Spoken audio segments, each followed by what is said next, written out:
It is that time. What's going on, guys? It's me, Westtown HD. Today, guys, we are here today. It is a new video on the channel. I know those don't happen very often anymore, but you know what? It's fine. I think in the new year, we're going to try and get back on the YouTube kick. But we are joined today to discuss our top 5 games of the year. Leading us off, we have Gshadow. What's going on, Gshadow? How you doing, man?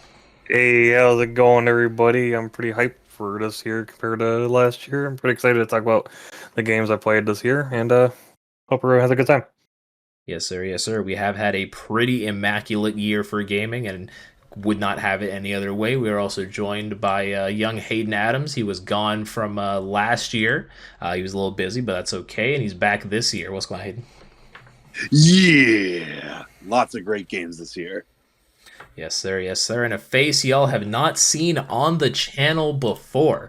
We have the very own Hollow Knight ambassador himself, Trent with a K. I'm gonna call him Trent. We're calling him Trent. How's it going, Trent? What's up? I'm here to talk about the myriad of games I've played this year. He has probably played the most games out of anyone here on the panel, just so you guys know. But yeah, we're going to go ahead and kick right off into it. I'm not going to bore you guys all with like, comment, and subscribe because I just feel like I don't upload enough to say that. But we are just going to kick right off. Don't feel bad because I haven't uploaded in 3 years. Okay, well, I guess I'm not as bad as YouTube because of my full-time job, so don't even worry about it. Well, damn. Jeez, guys. Don't make me feel good all at once. Oh, man. My last video was a Minecraft Let's Play 10 years ago.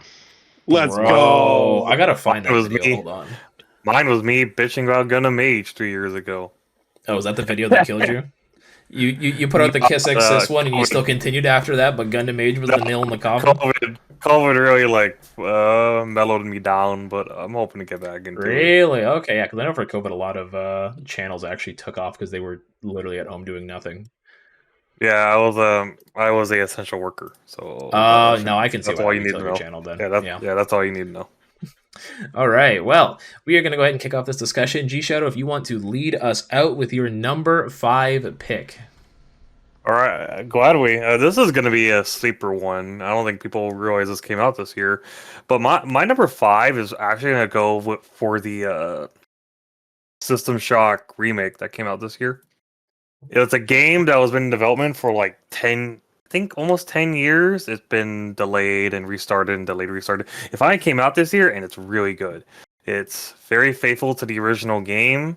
It's an Unreal Engine, so you know it looks absolutely gorgeous. They got like the original voice for like the main and tags of the game back too, which is pretty surprising. And the game's fun. Like it's basically System Shock, but in HD. It's a really fun game. It's a game that doesn't hold your hand either, which is like cool to me because like I wish more games did that. I feel like a lot of games nowadays they hold your hand. This one doesn't. So, so yeah, if you're into immersive sims, like definitely check out the System Shock remake. It Borderlands almost replaces the original in my opinion. It's just that good. I didn't know this came out this year, but I'm just looking at screenshots of it, and side by side, it looks like they nailed the style, like the art style. Yeah, it's so good. It's basically everything you would ever want. It's basically the perfect remake, almost. Like it's basically everything you ever want. So I'm not a modern remake of a classic game. I'm not familiar with System Shock. I imagine when does it come out? It would say 96 when the original came out. 94. It was basically okay. like the first game to actually like have 3D roaming in a sense. You can actually like platform on 3D objects and stuff. Because Doom technically was it wasn't really 3D, but it looked like it was 3D. System Shock was actually like legit 3D. Okay, yeah, no, because I'm looking at this, and yeah, I can definitely see the comparisons to Doom. It looks kind of like that same style. And no, this looks really good. I think I'm gonna wishlist this on Steam because I definitely recommend it. Like it's the godfather of immersive sims. It's the game that inspired such classics like Deus Ex and such. So I'm really happy that it finally got that remake. And yeah, you should definitely check it out. It's a great game. Yeah, it came out May 2023. Is this what I'm looking for right on Steam? Yeah, just fair warning. It Okay. is one of those guide games if you're not good at figuring stuff out on your own. Okay. There's So that, but there's a lot of exploration. yeah, it's a good game though. This game looks like it would look gorgeous in 120 FPS, and I'm a sucker for Oh 120 yeah, FPS these days. it's so good, especially in Unreal Engine. It's a great game. Oh, But yeah, man. that's my number 5. It's a sleeper number 5, but it's a So great it's a game that I definitely didn't hear left an about this impact on me. when it came out. Yeah, But I it was guess silent dropped, which surprised me because like it's System Shock, like it's one of the goats of immersive sims. So I'm kind of surprised it didn't get more traction. oh, okay. Yeah. Came out in May. I was pretty much blackout in May playing Tears of the Kingdom the whole month, so that might I was have gonna played. say, I wonder what happened in May. Zelda. Oh man, It- that's I know what that's happened fair. in May. Silk Song got delayed. Did it? Oh no! Did that Oh. actually happen in May, or was that? Yeah. Yeah, it did. Oh no! Trent, have you heard of System Shock? Is this? I mean, it was '94. I don't think you were even a concept in '94, but I mean, neither was I was not even But thought of. I was I- alive, barely. I hadn't heard of System Shock, no. yeah, so it looks like it's giving me heavy like Doom Eternal, Doom 2016 vibes from the trailers that I'm seeing of it now. So yeah, definitely add that to the wish list. Okay. All right, Hayden, you want to take us off with your number 5 pick? So I guess tonally switching gears. My number 5, I'm going to give it to Pikmin 4. This was a game I do love the Pikmin series. I'd only actually played 3 before this, but I have now gone back and played 1 and 2 with the Switch versions. But Pikmin 4 is one of the most polished games I've ever played, and it's certainly the most polished Pikmin game. The quality of life stuff, such as being able to move your base from place to place on the map. The Pikmin just being generally smarter made the game a lot more enjoyable to me. But I also really liked the sense of discovery. There were so many treasures to find, and just reading their descriptions was always just super charming. And the fact that you have different captains weighing in on each, on the creatures, on the treasures, it was just really fun to read the different perspectives. I don't know if you guys, those of you that played it, if you went for completion or not, you can get you can get some commentary from Louis, which is just so unhinged. It's hilarious. Like I remember there was one enemy where it was like, it doesn't smell alive. Like Uh, just some of the things he would say, it was hilarious. But the other thing that really wowed me about this game was just the shocking amount of content. Like I beat the game and it was already a very long campaign. Taking me like, I don't know, 15 hours, which for Pikmin is quite long. But then there's a huge post game with like tons and tons of content and some really tough challenges. And the game just kind of kept going. And it was a very great game for me. And it came out at a great time because I had just recently started a very long vacation. And this was just a very good game to cozy up with and just, binge day after day after day. I really loved it. all right, yeah, no, I'm Pikmin looking 4 at it. is great, yeah. Now, I have not played a game, but just looking at it, I can see why you would like it. I've never played a Pikmin game, so I can't really comment on it too much, but I do always wanted to try the series out, so hearing that makes me excited. Yeah, so I am not much for strategy games in general, but if I am going to veer towards any strategy game, it's going to be real-time strategy, and this, I think, Yeah. is my favorite RTS. it is. It's always weird to me that Pikmin's considered an RTS because when people say RTS, I think of like Age of Empires, Command and Conquer, Wars. StarCraft, Halo Wars, like because Pikmin's like an RTS, but you're on the ground and you're exploring. It's like an Yeah. exploration adventure RTS, which is so strange, and I can't really think of another game that's been in that sort of genre or in that sort of window. If that makes It's sense. wholly Like, unique. I will say, like, I guess maybe my one problem with the game is that there isn't really a lot of pressure to, if you want to be very, strategic and efficient, you can be, and the game gives you the tools to do so. And I haven't even talked about some of the progression, how you can upgrade Ochi and just all the different ways you can upgrade your your characters and your playing style. So you can be really efficient if you want to be, but you don't have to be. And if you're looking for that kind of a game where there's a bit more pressure, you might be a little disappointed. But for me, I just like to be able to take my time and kind of progress at a very cozy pace. And the nighttime missions, I didn't even talk about the nighttime missions. It was such a breath of fresh air. Where if you are looking for some pressure, that is kind of the one area of the game where you may poo yourself a little bit just from how stressful it can get.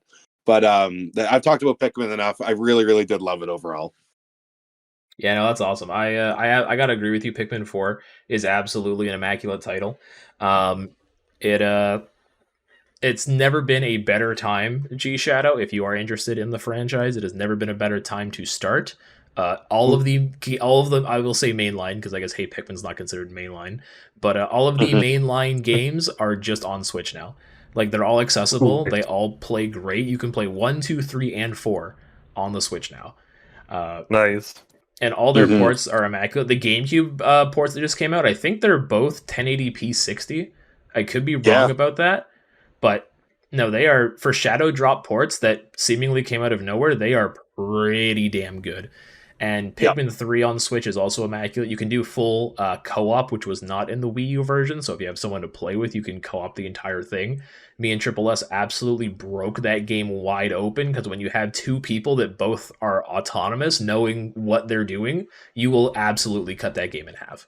And I was a little disappointed they didn't have co-op in Pikmin 4, but I guess, I don't know, co-op wasn't really a forefront feature. Would have been neat if they had put co-op in Pikmin 1 and 2 somehow, but I think there's a mod on on Dolphin that you can do to play 4-person co-op with Pikmin 1 and 2. So I might try that with some friends in the future.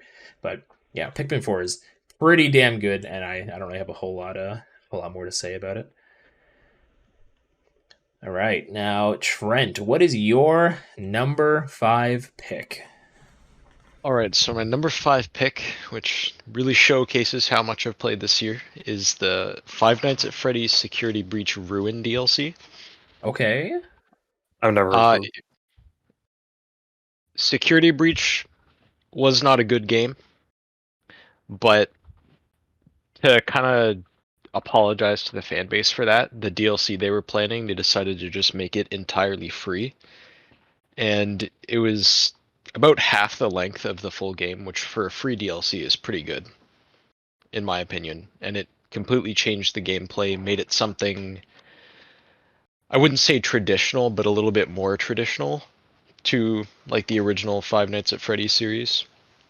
So more And it sitting was down, actually more camera work, that sort of thing, or not really more sitting down, but more camera work. Like you actually had to use cameras, whereas in the regular Security Breach game, there was one part where you did for a couple minutes, and that was about it. okay. But yeah, gameplay was pretty simple. They made the game very linear, which I think was a nice change of pace of having this huge open kind of mall, but not a lot of stuff to do in it. So I think I just wish I could. having Oh, sorry. I was just gonna say, I wish I could offer some input here. I've never really played So- FNAF. I want to comment. This game somehow is 80 gigabytes large. Yeah, what's going on? Wait. Security Breach was. Like, I know what? when it came out like December. Was it December last year? Or was December 2021. 2021? Yeah, they had a myriad of issues at launch with it. It was horrible at launch. Yeah, and they patched it 2 days after I beat the game. That's insulting. Yeah, no, I beat the game and saw the thing on Steam. They were like, "All right, in a couple days, we're gonna fix it." And I'm like, "Oh, great, nice." But yeah, DLC. I only had one soft lock, which for that game is pretty good. So I'll give it that. Okay, all right. But yeah, rather than having like huge open area with not a lot to do, they had around the same amount to do, but in a more linear kind of path, more condensed. where you could still like go off the beaten path a little bit, but it wasn't just empty. And Okay. yeah, kind of repetitive, but it like not in a bad way. You get into a groove almost, it sounds like. Yeah, you get into a groove. Like it's something you can just sit down and do in like 1 or 2 sittings, and it's pretty enjoyable because well, it was the same general thing in each area. They had a new way of like mixing it up a little bit in each one. Like sometimes you had to do parkour, sometimes you had to be stealthy, things like that. Okay, so things to The break it up a little bit. yeah, the only part that I didn't really like about the DLC was the lore, but I have not been like a Burnt. fan of the lore since 6 years ago. So they just kind of introduced a new character just for the sake of it and haven't really explained it that well. Was Security I don't Breach know. made by Scott, or was that by a different team? It had his input, but it was made by another developer who had before only really done VR games. This was their first like non-VR game. I Okay. think their ambitions were a little too high for it. But with Ruin, they kind of cut back the ambitions, and it really helped. Okay. All right. Very But nice. yeah, Yeah. those are Did my not opinions expect on that to. game. Did not expect to hear Five Nights at Freddy's in in my discussion video tonight, but here we are. I mean, that movie did come out this year, and the movie was pretty peak. But now we're gonna go on Sure. to my number 5 pick, and drum roll, please. So let me tell you all about this game that no one's talked about called Pikmin 4. All right, Pikmin Mhm. 4 is this great. Yeah, Hayden already talked about it. It's also my number Oh, 5. I have a feeling Hayden and I might have a few repeats between us too, but it's just a feeling for right now. I think I Um, might have the most diverse list out of all yeah, you guys. Shadow's definitely bringing you content this year, y'all. Me and Hayden got the safe picks. G Shadow's got games that y'all probably never heard of. Um, well, I might have a surprise in here, but go on. oh, that boy put Cruisin' Blood. No, it didn't come out this year. Um, so yeah, no, basically just to echo everything Hayden said, Pikmin 4 is great. Hayden was pretty much overwhelmingly positive on the game. There were like a few negatives that I could think of just off the bat. I think in hindsight I appreciate how long it was, but I feel like what I shouldn't have done was marathon to Pikmin 1 and 2 before 4 came out, because had I not played 1 and 2 and I had gone like X amount of years not having played a Pikmin game, and I was hungry for Pikmin and I was just starving, I'm sure I would have devoured and 100% into everything in that game. But by the time I got like the actual ending, I took like a 2 or 3 week long break, and I just couldn't pick the game back up. I just didn't want to play it. I eventually went back and did the final like secret boss and stuff that Hayden was talking about with like the Louis logs or whatever they're called. So I did those, but I feel like in the moment I felt like the game was too long and that was a negative. But thinking back, if I had just probably played it fresh, not having touched Pikmin 1 and 2, I think I would have eaten up the post game pretty quickly as I did the base game. Um, yeah, now Pikmin 2, or not Pikmin 2, sorry, Pikmin 4, absolutely great game. Yeah, I can see where you're coming from. Like I have a habit where if there's a brand new entry in a game franchise that I really am excited for, I stay away from like all other games in that franchise for as long as I can, because I know that like I've done it before. So when Mega Man 11, for example, was coming out, I marathoned the classic Mega Man games, and while I still liked Mega Man 11, I was very burnt out after I played it. So after that, I've just kind of stayed away from other games in a franchise when I knew when I know another big one is coming out. Yeah, I think it's definitely a good call. I wanted to play like do another fresh playthrough from start to finish of Breath of the Wild again before Tears of the Kingdom, but after playing Tears of the Kingdom this year, I am pretty glad I did not, because Tears of the Kingdom is still very much its own beast, but there is still a lot of same DNA, same world. I think it probably would have hampered my experience if I had done a replay of Breath of the Wild before Tears of the Kingdom. Hmm. definitely would have felt a little bit more repetitive. But yeah, I think we've pretty much covered everything we need to on Pikmin 4. So we're gonna go on to our number 4 picks now. Gshadow, what do you have for us for your number 4? So this one, people will probably know more. It's Marvel's Spider-Man 2. Ooh, yes I sir, was great game. debating whether it be this game or Street Fighter 6, but I think I enjoyed Spider-Man 2 more. Um, Not much really has changed compared to the previous two games. In all honesty, like if you played the first Insomniac Spider-Man game, if you played Miles Morales, you're probably going to like this game. I do like being able to play as both Spider-Man. I like that they're unique enough to warrant playing as them at the same at different periods of the game. Well, obviously, you're going to be playing at periods different. Sorry, periods of the game because the game forces you obviously, but it's a good game. You know, I think the story is fine. It's a bit too over the top, even for like MCU standards. But I think it's fine. The MJ sections are vastly superior to the ones from the first game, Agreed. and I hope I'm not sounding like a robot right now because my connection says my connection is shit. But anyway,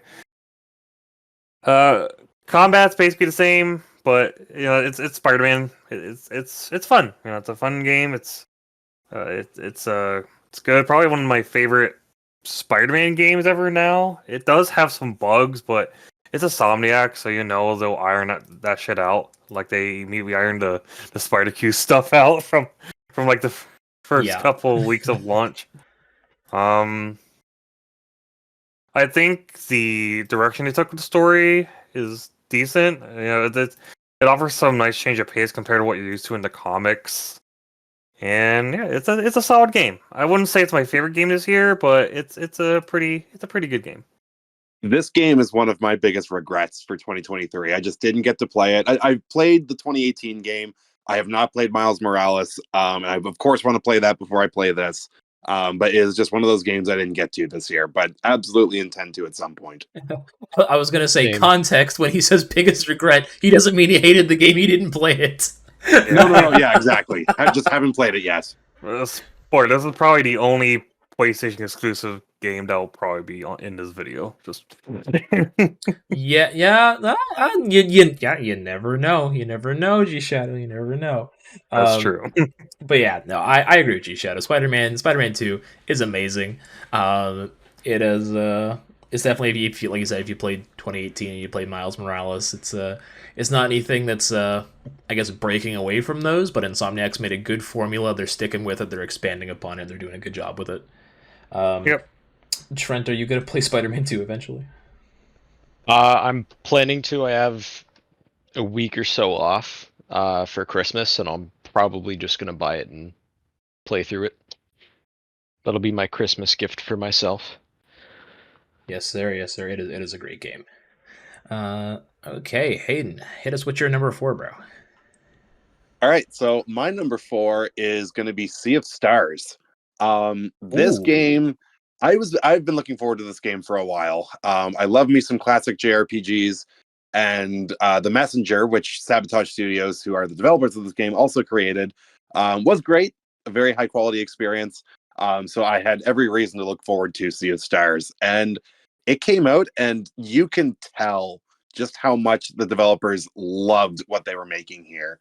It is one of the most polished indie games I've ever played. Like I played this day one, and I don't think I encountered a single glitch at all. The visuals, the gameplay, the music, the quality of life stuff, just compared to JRPGs of yesteryear, are just so sublime. Like it's a very well put together package. Some of the music actually was even composed by Yasunori Mitsuda, who of course was the composer for Chrono Trigger. And the gameplay is this weird mix between like Chrono Trigger, but also Mario and Luigi, but there's also some Golden Sun in there. It's a really, really great mix with some ideas original to itself. And one thing that I was really pleased about with this game is I decided pretty early on that I was having enough fun that I wanted to 100% it. And thankfully, 100%ing this game was fun the whole way through and was never really a grind. And if you do go for like everything in the game, the final secret that you unlock is incredibly rewarding. I won't spoil it for anyone who might want to play it, but especially if you've played the messenger, it is incredibly rewarding. I also loved the party. The party members were all really fun. Garl, if you've played the game, but Garl is one of my favorite party members in any JRPG ever. I don't want to say much more than that if you guys want to experience it for yourself. My one issue, I guess, was I did have some issues with the story. Sometimes just the writing and the villains, they kind of fell a little flat. But it was, the story was still good enough that I was excited to see it through to the end. But I think the writing could have been a bit sharper. But overall, very, very, very good game. Yeah, Sea of Stars was definitely one that I wanted to play and pick up, but I think, when did this come out? Was this July or August? It was late August. Late August, okay. What was I playing late August? I know Armored Core came out. I didn't play Armored Core at launch. There was something that I was playing at end of August, but either way, I just wasn't able to pick it up. But yeah, when I saw this, I was like, this, just like the art style as well, gave me heavy like Chained Echoes vibes. And it is still on my watch list. I think it takes a lot of inspiration from the Chrono series, right? Yeah, it's pretty much directly inspired by Chrono Trigger, but then again, as you dig deeper, there's elements of the Mario and Luigi games. Again, there's some Golden Sun in there. So it really does honor a lot of classic RPGs and how it plays. Yeah, okay, yeah. So it's definitely on my radar. I'm just not sure when I'll have time to get to it. Thankfully, because it is a smaller title, I don't really have a fear of spoilers for this game, so I can really give it a go at any point. But it's definitely up there for me. And I guess to clarify something, you don't need to play the messenger to enjoy this game, but if you do play the messenger, you're rewarded for it. Yeah, it's you said it was same developer, isn't it? Like it takes place in the same world or something similar? It's a distant prequel, I guess, Distant is what I could prequel, say. okay. Which is so strange because this is like an RPG, and the messenger was like a Metroidvania, right? It was an action platformer that turned into a Metroidvania halfway through. It was kind of a weird idea. Yeah. I have played Messenger before and thought it was a pretty amusing game. So I'm definitely gonna check out Sea of Stars at some point. But I just finished another game that was incredibly long, so maybe not for a while. So Sea of It Stars took is me, only, I would say, yeah. to 100% it took me about 35 hours. So it's not a Interesting. massive game. Interesting. Yeah, it's not Chained Echoes. I think I'm at like 50 plus hours in Chained Echoes, and I'm still not done. But yeah, that's my number 4. All right, let's go ahead, take it back over to Trent's corner. Trent, what are you playing for number 4, my guy? Number 4 is it's a really small indie game. You probably have not heard of it. It's called Lethal Company, Okay. and it's the first game since I'd say Resident Evil 7 to actually like scare me a little bit. Obviously, once you get used to it, it's not as scary. But first time dealing with a coil head or like the ghost girl, it's terrifying. I'm looking at some of these monsters here, and they're very unsettling. Yeah, they're all based off of like SCPs, but with unique designs and twists to them. And they're still regularly updating the game every week or two. So there's always going to be new things to like scare you. Like they just added the Nutcracker, which just hearing the He's got a shotgun, bro. just hearing the wind up and then the walking that it does, followed by one of your friends screaming and hearing a shotgun blast. and then the stream getting cut off. It's just See, it, this game blindsided me because I had not heard of it. I didn't even hear about it coming out in October. I I thought this was like an Among Us situation where this game had come out previously in like a year prior, and like a YouTuber picked it up and everyone was playing it. But I was gifted it by a friend and he said, "Bro, let's play this game." And I've been seeing clips all over my timeline on Twitter in like days leading up to this. So I was like, okay. I hadn't seen enough to know what it was. All I know is that it's basically Pikmin. You have 3 days to meet quota. You have to go into a factory or an abandoned building on an abandoned planet to try and take things out of it, like harvest treasures. And then you sell those treasures to make quota to keep going. It's a very addictive loop. But in there, your friends be dying. There's monsters all over the place. You hear people screaming. You can literally be walking in front of two of your friends, turn around, and both of them are dead. And there's what are they called? The dudes with the spring heads. those are the coil heads. Coil heads, yeah. I literally saw a clip on Twitter the other day. He literally walked up. He's like, "Guys, what's going on?" He turns around, like literally they were alive 2 seconds ago. He turns around, they're dead, and the coil head's just standing there. Like it is one of the most fun games, multiplayer experiences I've had this year, and I'm so glad that I'm jumping onto this bandwagon because I can tell with updates they're only going to make this game even better. Yeah, it was a great little, like, my friends had been playing it, and this was before it like exploded. My friends were playing it and they were like, "Hey, get this game." Usually I don't, because you play the game twice and then never touch it again. Yeah, it happens. Yep. But we are still playing this game regularly 2 months later, and just a lot of fun with it. Like, I remember on the second day when our quota was like 900, we all died, had nothing, and had to make up all of that money somehow. And we were at, I think the quota exactly was like 950 or something, and we had $900 worth of stuff. But then the ghost girl showed up, and the Jack in the Box showed up, and we just had to get out. You gotta know how to draw the line. And just for context for those who may not know, or for Hayden even, because I'm sure Hayden hasn't played the game, I'd say the main draw of this game is just seeing how far you can get, because each 3-day cycle, when you complete your quota, it doubles. So you have to, well, I shouldn't say it doubles, but it goes up, because I think it goes from like 320 to like 519 to like 7 something to 9 something to 11 something. So it goes up by like 200 steadily every single cycle of 3 days. And you can buy more stuff, you can go to more areas as further you go. So the appeal is definitely how far can we get this time. Double it and give it to someone else. I mean, pretty much. Yeah, that's it sounds fun.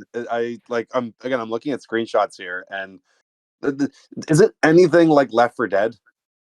I wouldn't say so. Left 4 Dead is get from A to B, and it's also it's very weapon based. It's very rarely that we actually have weapons in Lethal Company. Like, the most you'll get is a shovel or like a shotgun, but typically when you see something, you want to grab your shit and go. Okay.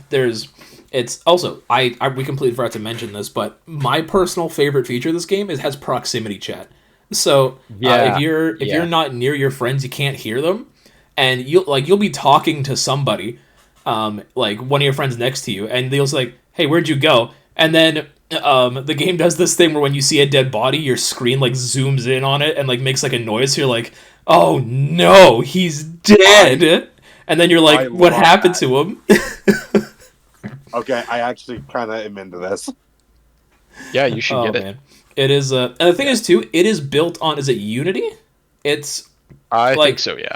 It is one of like Among Us. I swear you could run this on a potato. It does not take much to run this game. I'm hoping they bring it to consoles in the future with crossplay for people that aren't able to play it on a computer. But it is so fun. It's also like $10 on Steam. Like that's its price. That's not sale price. It's just like $10 on Steam.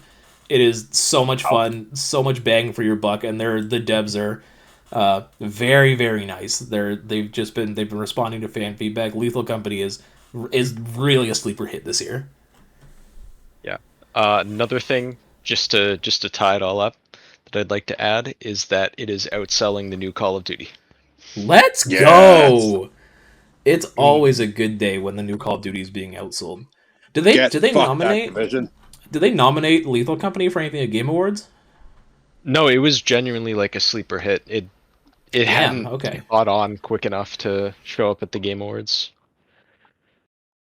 No, that's fair. Maybe they'll do something like next year. They'll have they'll be like, oh yeah, this game came out last year, but no one knew it came out last year, so we'll just slide it in here. Um,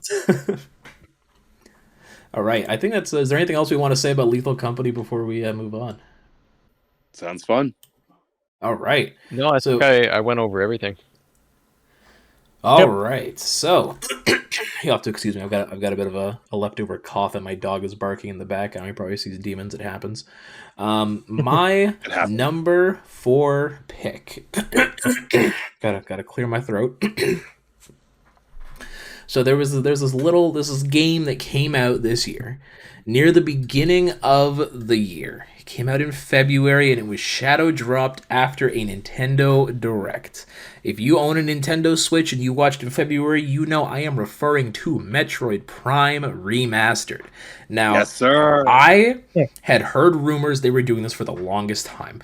I had every intention of playing the Metroid Prime trilogy before 4 came out. I just wanted a release date because I like to be able to play these games like not back to back, but I like to be able to at least have it be within the same year so I can pick up on subtleties. My memory isn't always the best, and certain references might go over my head. So I was like, okay, once they give us a release date, I'll start playing these games. But Nintendo had different plans. They just shadow dropped this game after Nintendo Direct in February, and I I think I waited 2 weeks for the physical version to come out because I was like, I want to own this one physically. It's a really cool thing they're doing here.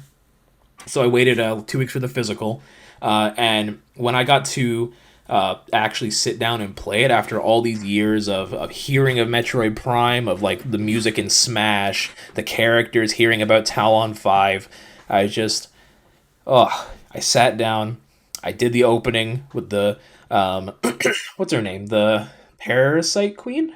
No. Yes. Is it Parasite Queen? Yep. Okay. And I was like, hey, it's a thing from Smash Bros. And then she died in 3 seconds. I never saw her again. And I was like, oh, yeah, that's the Smash Bros. Effect. Yeah, very much the tutorial boss. Literally. So you crash land on the planet, and as soon as I stepped out of my ship and I saw the world, I was like, so this is a 3D Metroidvania. And the music kicked in, and I was hooked immediately. I think I streamed that for like 4 or 5 hours the first night I got it, and I couldn't put it down. I was streaming it every night. It was just such a fun time, and it was just such good vibes all around. The music was nice. There was a few times where I got lost. Thankfully, I think the game has like a built-in go here after it sees you struggling around for a little bit, so I never really had to consult a guide per se. But after, this is someone who had never really played a 3D Metroid outside of Other M. I played Other M. That was my first Metroid game, and I loved it. Still stand by it. But it was like, this was my first full 3D Metroid game, and I could not have been happier. The power-ups were great. Everything, like the puzzles, just made you feel so smart. It felt like I was discovering Metroid again for the first time, like I did before Dread came out back in 2022. When I just started playing Zero Mission and I got hooked, I was immersed. There was no saving me. I was on blackout for like a week. I just love that game. Oh, sorry, you go. I have played Metroid Prime Remastered, and while I could have put it on my list, I ultimately decided against it because, unlike the System Shock remake, this is kind of more like a traditional remaster. Like a 1-to-1, yeah. Yeah, because like when you compare this to the original GameCube release, it's pretty identical, and to me, like, it doesn't really warrant like a top 5 for me, at least for like. In terms of what I hold as like a Game of the Year nominees. But I respect Blake's decision because it is still a pretty good game despite that. I was debating putting this on my list, but I have played Metroid Prime before. But with that said, I really don't want to undersell the effort that went into this remaster because it's gorgeous. It's Like amazing. this might be the best looking game on Switch. Like, and it's a 2002 It's not GameCube full game. price. What the heck, Nintendo? It makes me wish they do the other two because it's really I'm hoping good. they will, but who knows? Just seeing the raindrops like On the slither visor. down Samus's arm cannon, like, and on her visor, like, they remade every asset from the ground up, and then the controls even Remade like the controls. I played the Wii version of Metroid Prime, and I thought the controls were perfect there, and I think these are even better than that. It's so much good stuff. And to speak to your point, Gshadow, I do agree. Part of me did want to say no remasters, no remakes on here, but in my mind, Metroid Prime Remaster, they call it a remaster. To me, it feels like a remake, in the sense that everything was essentially made from the ground up again, and they retooled the whole game. But at the same time, I had also never experienced this game, so I didn't have any issues personally putting it in my list, just because it was new to me, in that sense, and I just wanted an excuse to talk about it because I don't know if people have recency bias and completely forget that game came out, but more people need to talk about it. And I'm really hoping Nintendo pulls something similar with 2 and 3, maybe in the next coming years. Because if they want to slowly drop one of these games each year and let Prime 4 cook more, listen, bro, I will be satiated. Yeah, no, totally fair, man. It was a great remaster. All right. So now we move on to our number 3 picks, and we're only at 40 minutes, guys. Look at that. We're definitely not getting under an hour this year, but that's okay. Let's go ahead and pass the mic. Exactly. Let's go ahead and pass the microphone over to Gshadow. What's your number 3 pick, my dude? So my number 3 is a game I played recently. It's called Gravity Circuit. This is a fun as hell game. This is a fun as hell game. It's basically like a combination of both Mega Man X and Mega Man Zero. They took both gameplay styles and then just had lots of fun with it. The music's amazing. It reminds me so much of like PlayStation Meaties. The gameplay is addicting as all hell. I actually beaten this game twice, and it's so good. Like it's lightning fast. The controls are really responsive. Pile driving bosses is super fun. It's if you're a Mega Man fan, you owe it to yourself to play this game because like it's so good. And it's one of the best side-scrolling platformers I played in quite some time. It's so damn good. I don't have much else to say about it. It's the pixel art's gorgeous. Play this game. It's my favorite platformer of the year by a landslide. I am actually a massive Mega Man fan, as Blake will attest to. And Mega Man X is one of my favorite games of all time. I have this game downloaded, and I haven't gotten to it yet, but it looks so good. It's so good. Like once you, it's a little bit on the skill ceiling side, but once you get used to it, you never stop. It's so damn good. I have also played the Mega Man Zero series, and Mega Man Zero 3 is also one of the best action platformers I've played. So 100% gonna really dig into this game. I just haven't had a chance to yet. Yeah, even I just Googled it just to kind of get a sense for it. And yeah, just the artwork I'm seeing, the stage layout, the GUI. If you had told me this was a Mega Man game and it was just featuring a new character, I would believe you. Like, it just looks like it encapsulates the spirit of Mega Man, like, to a T. Yeah, like it might actually be Shovel Knight for my favorite indie platformer now. It's that good to me. Man, that's high praise. It's that good. It's so damn good. But yeah, you owe it to yourself to play Gravity Circuit. It's one of the best 2D platforms I've played in a long time. It's probably going to be like a Christmas break kind of game for me because, again, I literally own it. I'm just playing through a couple things right now and just want to make sure I give it the proper time. Yeah, I would probably give this game a try after I dive further into the Mega Man series, whenever that day may be. I've only played X1, and I liked it enough, but I wasn't like, I didn't want to jump right into X2 after X1. I needed like a buffer, but I'd definitely consider. Yeah, this one looks pretty good. You said it plays really fast, like it's quicker than it's super. Like if your skill setting's very high, like you will go lightning fast in this game, like because you have like this run button that you can constantly hold down. It makes you super fast, and it's pretty obvious the developers want you to play that way, just from all the gameplay clips and such. It's so good. Like once you get used to the level layout, you're gonna feel like a god playing this game. So in that And sense, now follow me. Would you compare it to any of the 2D Sonic games? I wouldn't say that because like you kind of want to, for one thing, you kind of want to defeat enemies.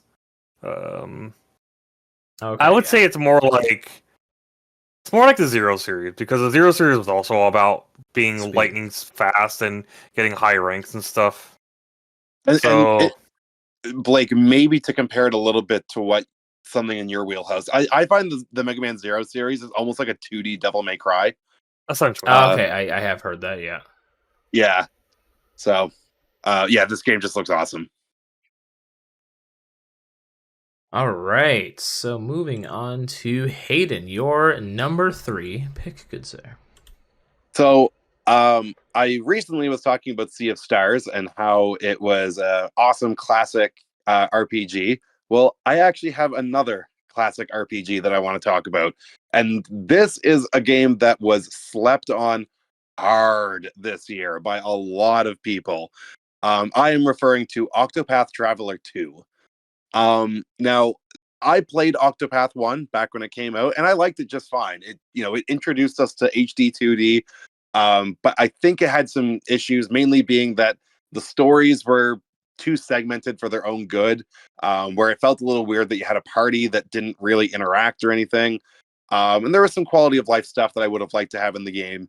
But Octopath 2 feels like what Octopath 1 wanted to be. Um, this is a massive improvement over the first game. There's lots of quality of life stuff. Like one of my favorites being that just from the start of the game, you can double speed for battles. You can just set the speed to 2 times, and it just makes the encounters the crazy amount of encounters you're going to have go by that much quicker.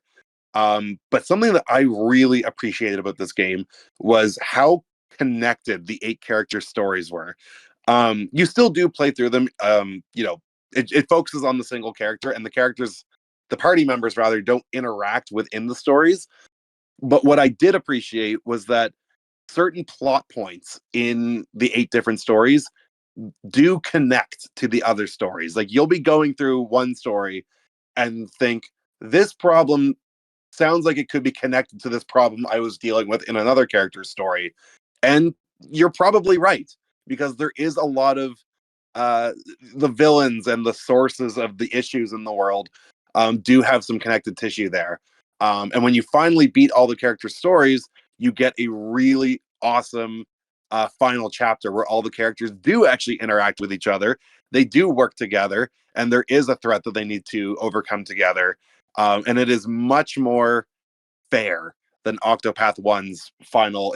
If you tried to 100% Octopath 1, you know what I'm talking about. That ending was complete nonsense. But this is much more fair, but it's still very accessible. It's still very challenging, but it's very accessible. If anyone has played it out there, personally, my favorite stories were Thrones and Pertitios. Thrones was just deeply messed up, especially when you get to the final chapter. It goes places that it's so messed up. And the Partitio story, I just felt was very, um, it made me feel good, and it made me think about some things in real life today that, I feel like there's some lessons that can be learned from his story. But yeah, Octopath 2, very much slept on this year. And if you have even the slightest interest in it, like, please give it a go. It's one of the best games that Square has ever made. All right, Octopath Traveler. Hayden, see, when you said Octopath Traveler 2, I was like, that game came out this year? I was like, oh, yeah, it did come out this year because it came out in February. And for some reason, not a single person talked about it a week after it came out, and it hasn't been talked about since. It's wild that that game got swept under the rug so aggressively, but it sounds like it addresses a lot of the issues people had in the first game, specifically with the interconnectivity. I haven't played any of the Octopath games yet. It's definitely on the radar, but so much in the backlog. Of course, you can only get to so much at a time. I will play those games someday. I fell in love with And Live Alive last year, so it's I think Live Alive's the precursor or kind of what inspired Octopath. So in theory, should probably get some good mileage out of that. But Octopath as well, like it's like it is such a special. I feel like Square does this where they like have these amazing games that just don't get a lot of the marketing that they deserve. Like I feel like Live Alive could have been marketed so much more heavily because it was awesome. And Octopath 2, I think, is even better than Live Alive. I thought Live Alive was great, but again, I think this is straight up one of the best games that Square has ever made. And the soundtrack, I haven't even talked about the soundtrack. Like this is the music in here is legendarily good. The fact that it didn't get any recognition at the Game Awards this year, really, really did hurt. Because it's one of the best RPGs did I've they ever played. nominate Triangle Strategy last year? Because I feel like Game Awards just skirts Team Cherry in general. No, not Team Cherry. What are they called? The Team Asano. Yeah, no, Team Cherry's in development hell. That's my bad. Yeah, I was gonna say Trent might have some words there for you. No, I feel like Triangle Strategy was like at least in the best strategy game category, but like Octopath wasn't even in best RPG. So anyway, Yeah, that is weird. I've said my piece. It is a very good game. Fixes the problems that Octopath 1 had, and I'm struggling to find any criticisms. It's great. Very, very good game. Definitely gonna have to keep my eye out for it. And I think with Square Enix too. Yeah, you were mentioning the marketing. I don't know what it is with their marketing or lack thereof. If it's not Final Fantasy, and it's not like no, if it's not Final Fantasy, they're not marketing it. I don't understand. They're because they didn't market Live Alive. They didn't market The World Ends with You. They don't market any of these Team Asano games. Who is running the marketing team at Square? I mean, with Dragon Quest XI, Nintendo was the one marketing that pretty much. Yeah, what was it? Dragon Quest Monsters just came out, I think, last Friday, so like 8 days ago. I don't even think Square Enix put up a trailer for it. I think Nintendo put up a trailer saying, like, available now. But even then, like, I don't even think reviews went out for it. Like, I was watching a Good Vibes Gaming video on it, and they were like, yeah, there's no reviews going out for this game for some reason, so we're making one right now. And I was like, that's crazy, bro. Like, I don't understand Square's market. And then they complain when their games are like, oh, it only sold 2 million, not 4 million. Unacceptable. Like, guys, come on. All right, Trent, go ahead with your number 3 pick, sir, if you're still awake. All right. So my number 3 pick is going to be Pokemon Scarlet and Pokemon Violet, The Hidden Treasure of Area Zero DLC Part 1, The Teal Mask, and Pokemon Scarlet and Pokemon Violet, The Hidden Treasure of Area Zero DLC Part 2, The Indigo Disc. Okay. This man said it like a Nintendo Direct. I was about to say. For the Nintendo Switch family of consoles. There we go. System. All family right. of systems. Anyway. Sorry, yes. I'll restart. No, please don't. All right. So, I'm just gotta start off. My favorite part about this DLC is that for the first time in a long time, they're actually trying to build up some sort of story, which is great. I haven't quite finished the Indigo Disc, but it actually seems like it is going to go somewhere, so I'm very excited for that. And another thing I really like about the Indigo Disc is I'm a big black and white fan, and the whole thing is just black and white fan service. Like the remixes of the songs is great, and some of the areas that are like callbacks to Gen 5. I have seen a few. I haven't played this yet, but I've seen a few things. One thing in particular I won't spoil that I think is just awesome. So yeah, I've Blake and I have talked about this a little bit. I liked Scarlet and Violet, but I just haven't felt the motivation to hop into the DLC. But this second wave has me a lot more excited to hop in. Yeah, I definitely recommend it. It's very fun. Like I said, story actually looks like it's gonna exist, which is a big step for Pokemon games. Yeah, and the last time they really tried to have a story, I'd say, was probably Gen 6, and I feel like that really fell flat because they never did a Pokemon Z or like X2 and Y2, even though they were building it up. But it's Mhm. nice to see this actually going somewhere. And I know a lot of people were kind of let down by the teal mask because they were expecting a little bit more from it.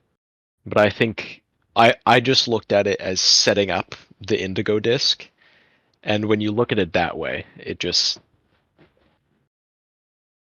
I guess, really makes it better, I'd say. No, no, And I just agree. I agree. Yeah. yeah, like that's what the teal mask was.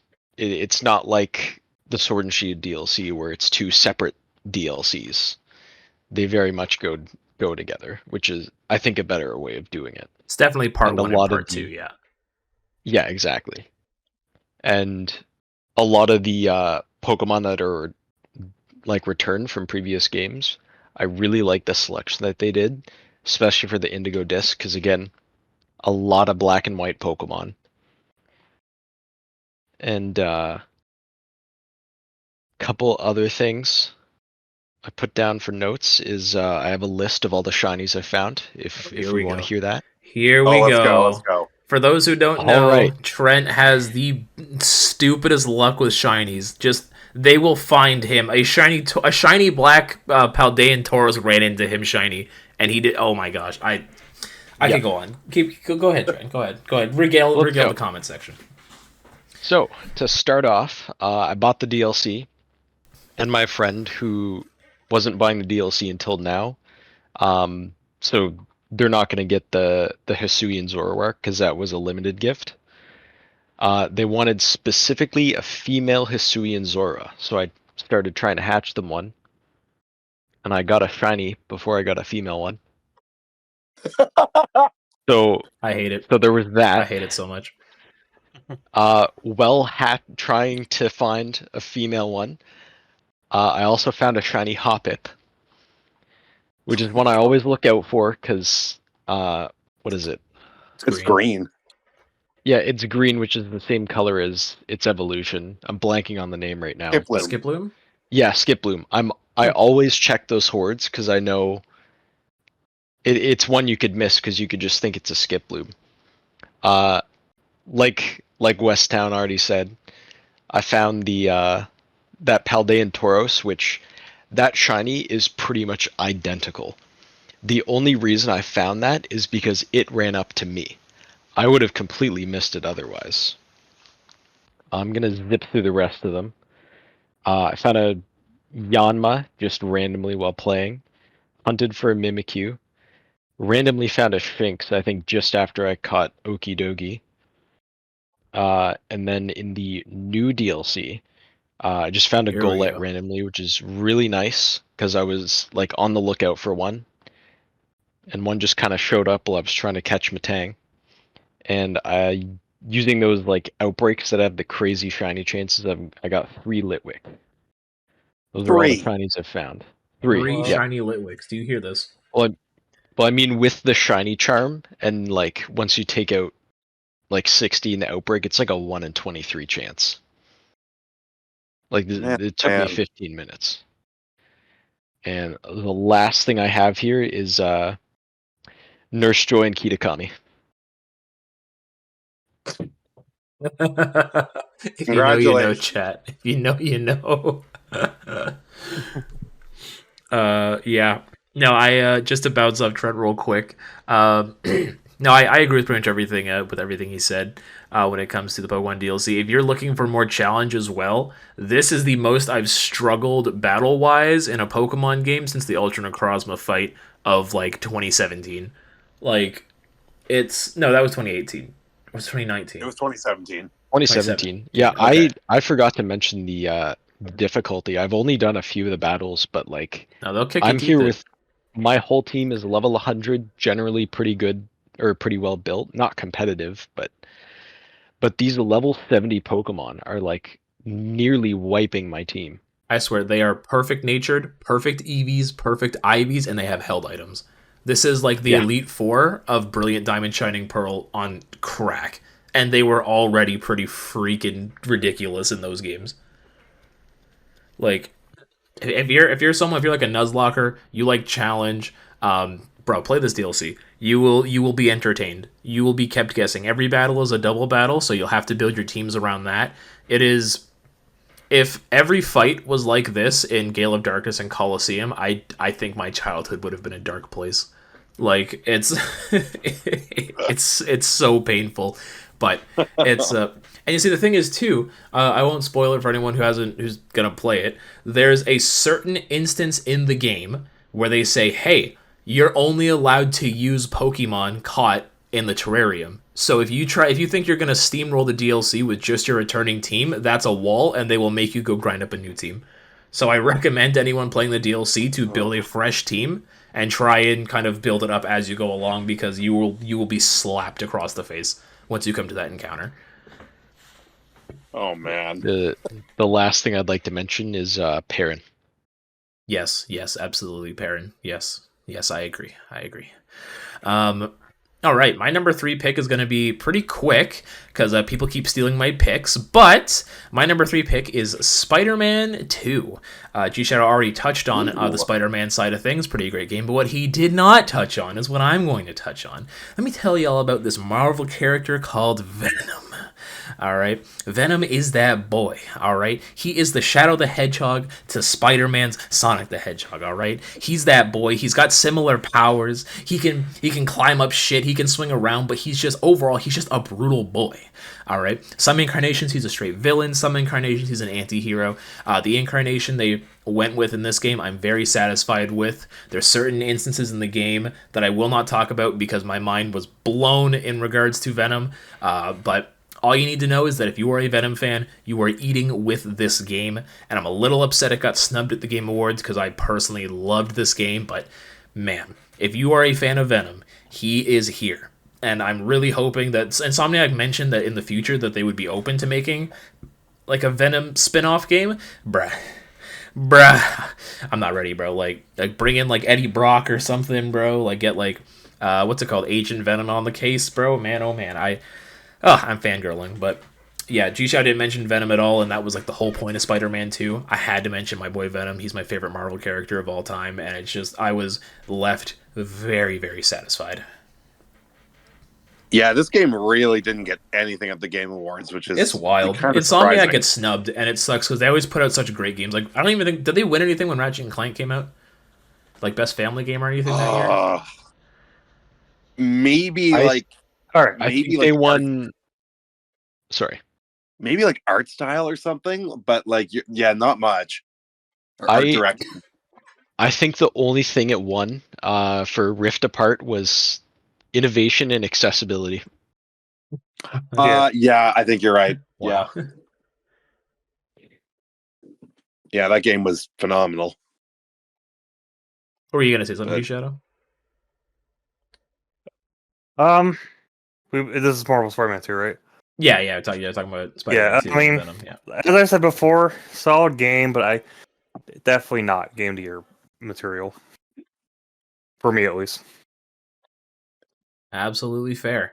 All right, we are now within our in our top 2, guys. All right, let's go ahead, kick it off, Gshadow. What is your? I guess at this point, this is semi game of the year or pre game of the year. What would you call this? The runner up, like semi runner up. Yeah, runner up. All right, our runner up picks. Go ahead, Gshadow.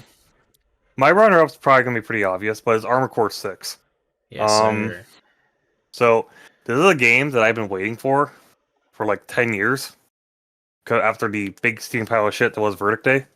This is a good game. This is what you call a return to vintage FromSoft. Because this was a series. Because this was a series they worked. Not many people know this, but this was a series that they worked on before Dark Souls became a thing. So, a really fun game. Visually looks fantastic. The combat is pretty cool. It's kind of like, it's obvious that they took some inspiration from like some of their more modern games because the combat's kind of like Sekiro. But it's a good game. You know, you got a lot of customization going on. Probably has the best customization out of any Armored Core game in the series. The actual core gameplay is really fun. It's challenging, as expected, but it's really fun. I don't think I quite like the whole stun system they were going for. Obviously, it's something that they took from Sekiro, but it it mainly just usually amounted to people abusing the shotgun. But outside of that, it's a solid game. I definitely recommend people that are into the mecha genre to give it a shot. Yeah, it's a pretty niche genre, but I have a feeling Armored Core 6 is going to be so fun to people that probably won't matter. And the fact that it even got a award, which never happens in Armored Core because it's so niche, speaks volumes for the quality of the game, in my opinion. So yeah, Armored Core 6, definitely give it a shot. FromSoft doesn't miss. Yeah, I mean, I am a big Dark Souls, Elden Ring, Bloodborne fan. Have not touched the Armored Core series, but yeah, FromSoft, they never go wrong. So it's definitely been something I've been mildly curious in, and a lot of people have spoken highly about it. So nice to see it here in the list. Yeah, absolutely. Armored Core coming back last year at Game Awards. I remember I didn't get to watch on Discord with the guys because I just wasn't available at the time. But I was watching Game Awards. I think I was at my girlfriend's mom's house. We were there for the weekend or something, and I remember when I was just watching we were watching it in her mom's living room, the Game Awards, and just like the crowd going crazy for something they probably just saw FromSoft and they went, oh my gosh, FromSoft, it's new Souls, wait a minute, those are mechs, I don't like mechs. But anyway, but no, just seeing like everybody on Twitter, all the longtime fans being super happy, all the Souls fans talking about picking it up, like it was just a real magical moment, and I'm glad that the series got resurrected because there is nothing that makes me happier than legacy IPs being revived. When did Verdant Day drop, Gshadow? That was PS3, 360? Yeah, it was like 10 years ago, actually, 2013. Yeah, so for the IP to come back, like that in and of itself is just so wholesome to see. Because if you had asked me if FromSoft was ever going to go back to Armored Core after like Dark Souls, Elden Ring, all this other, man, I'm like, why would they do that? But yeah, because I think Armored Core. I don't want to say Armored Core was like originally put them on the map before Dark Souls because I just don't have that data. But I think it was kind of one of the things. I would say in Japan, yes. In America, no. Okay, yeah, no, that makes more sense.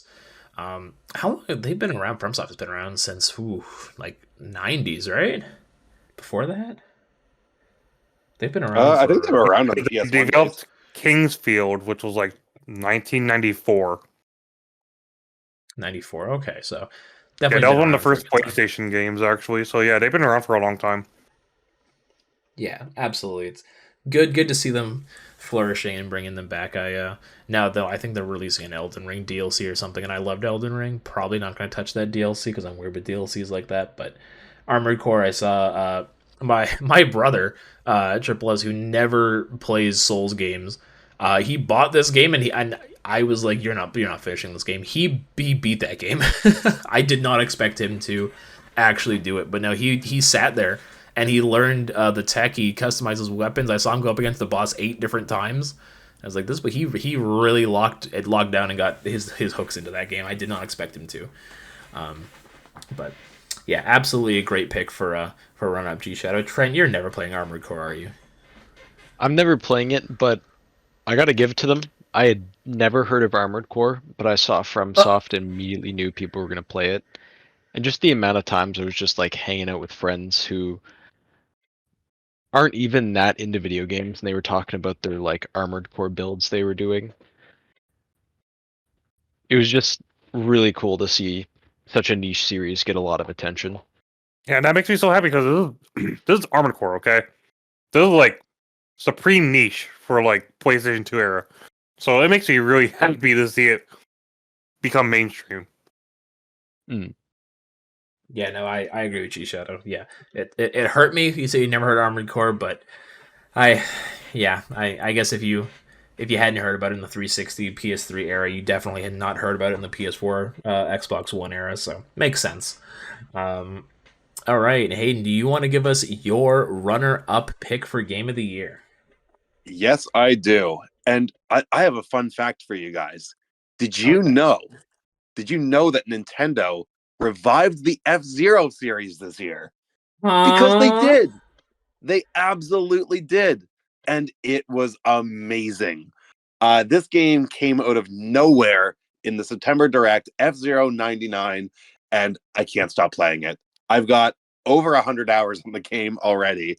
And this is the most fun I've ever had with the F-Zero series. I played the original F-Zero and F-Zero X quite a bit back in the day, but I was never good at them. I respected the games from a distance because there was just such a harsh learning curve to even playing the easiest levels. But this game does a really good job of easing you into it. There's a really smart tutorial where you're first racing in an F-Zero 25 race, and then a 50 race, and then a 75 race, and then it puts you into a 99 race. And it very carefully explains the mechanics, which the actual movement is very similar to the original Super Nintendo game, but it just works so well in the context of a 99 racer extravaganza. But the mechanics there's so much depth to them, a surprising amount of depth where you're figuring out like just when to let off your gas to make a really tight turn, or when to use your boosts, because your boosts actually take away from your health meter.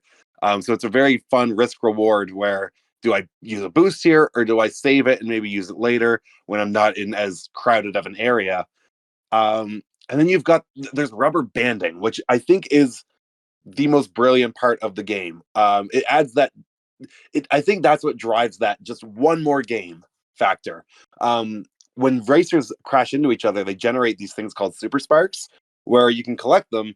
And if you fill up your meter all the way with super sparks, you can ride what's called the Skyway, which basically takes you above the track, away from the other racers, and can get you kind of ahead in the race. But if you're really smart about where you use it, it can be the key to winning the race. Because sometimes it can take you over gaps, or it'll never actually put you down when you're going around a corner. So sometimes you can ride the Skyway longer than you're intended if you're going around a long bend. I guess this is just a long-winded way of saying there's a lot of depth to this game, and 100 hours in, I'm still coming back for more. I've won several races. I've placed in the top 3 in several Grand Prix, and the mechanics are just so rewarding and addicting that I can't stop playing it. I love F-Zero 99. Oh, right. That boy Hayden, he finally discovered F-Zero, everybody. It's finally clicked with him, bro. I was like, everything you just described, minus like the Skyway. I was thinking about my time as a kid playing GX and just learning all the curbs and the risk reward system. It's all coming back to me. I also played 99 quite a bit this year, and it's been really great. I played the original F-Zero. I haven't played 99 yet. I might give it a shot because I think it's free, if I recall correctly. Yeah, that's another thing. It's free if you're an NSO subscriber. Like,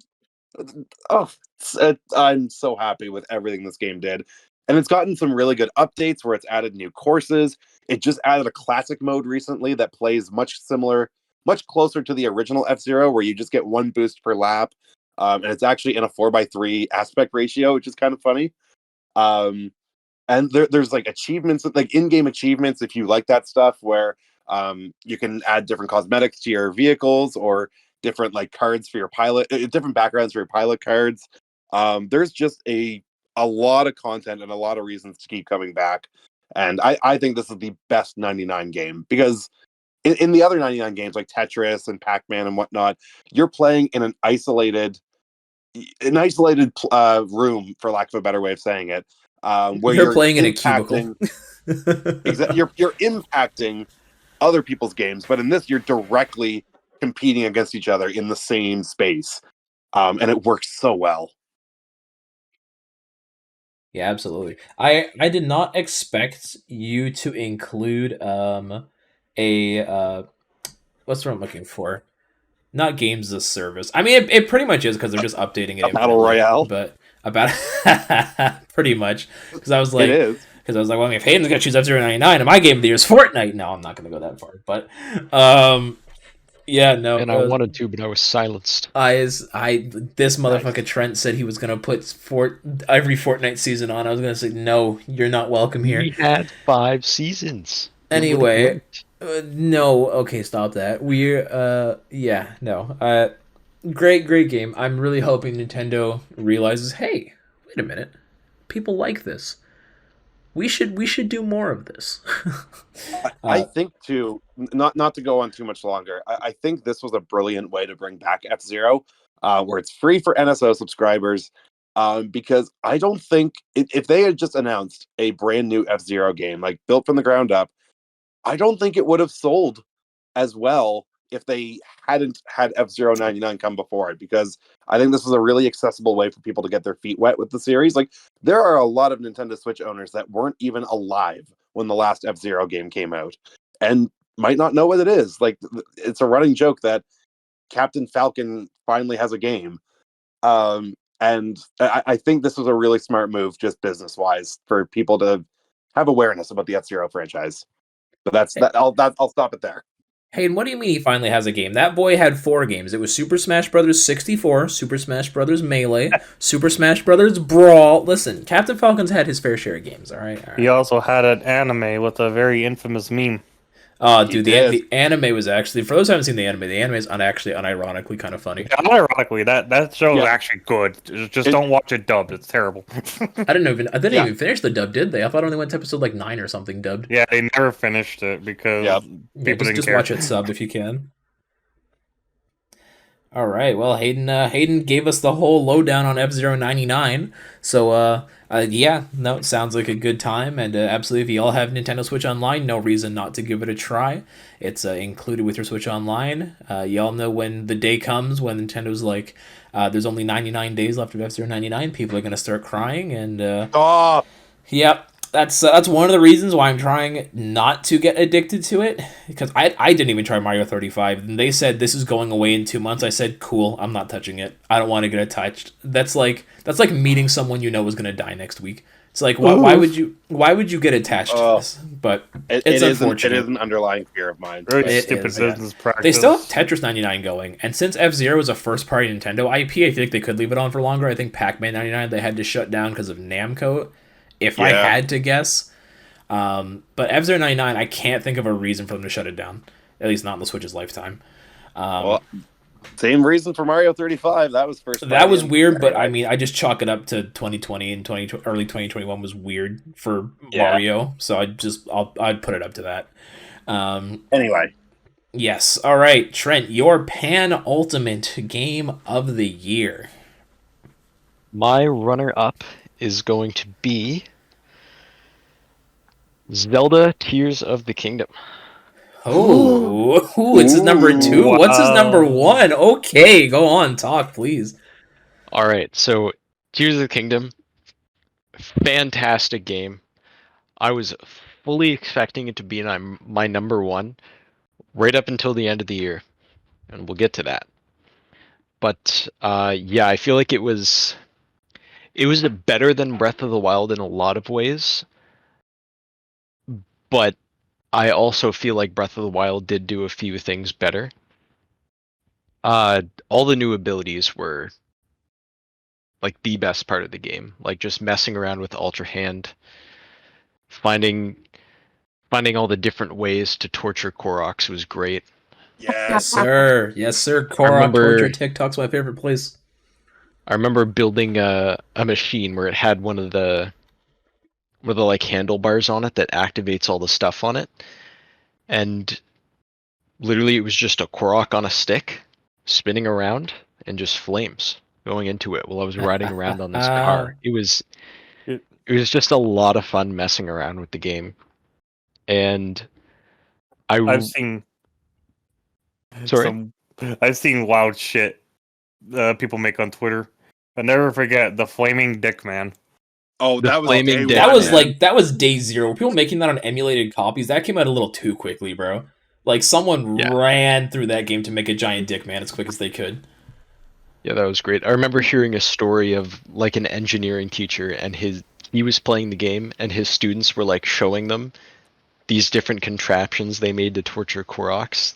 It was just a good like 2 or 3 months of this like Tears of the Kingdom content, and it was a great time.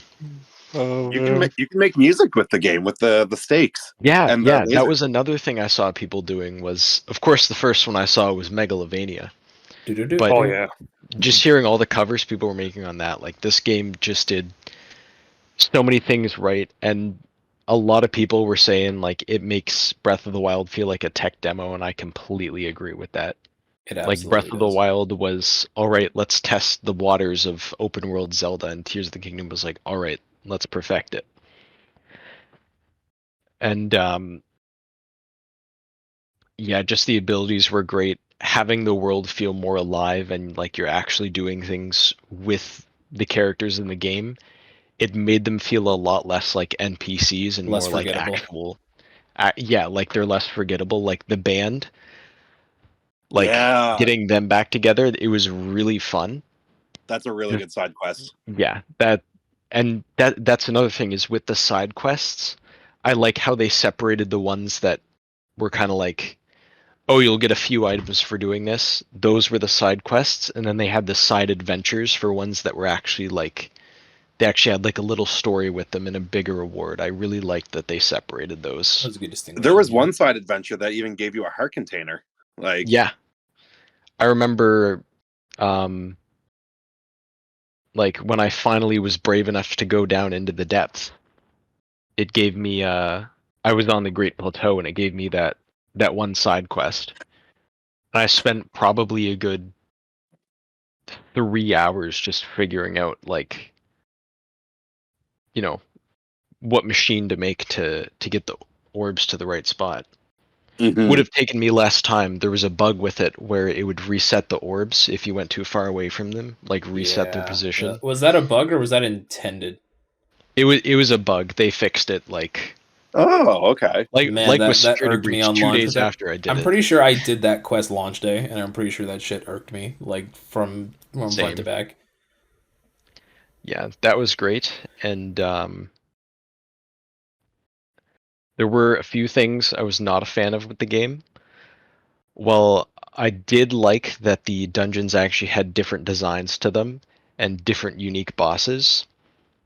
The bosses honestly felt a little bit more forgettable, except for the Wind Temple. Colgera? Colgera, yeah. Just the theme and the fight just felt so cool. But aside from that, the like Calamity Ganon fights honestly felt, or the Blight Ganon fights felt more memorable to me. Really? That's so Yeah. interesting. I think I disagree.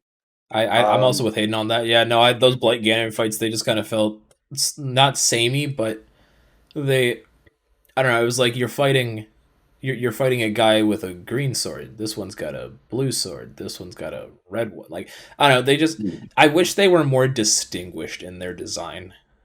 I definitely do wish they were more distinguished. And I think a big part of preferring those is just I had a lot more free time then.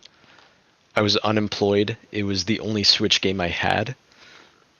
I was able to put more time into it.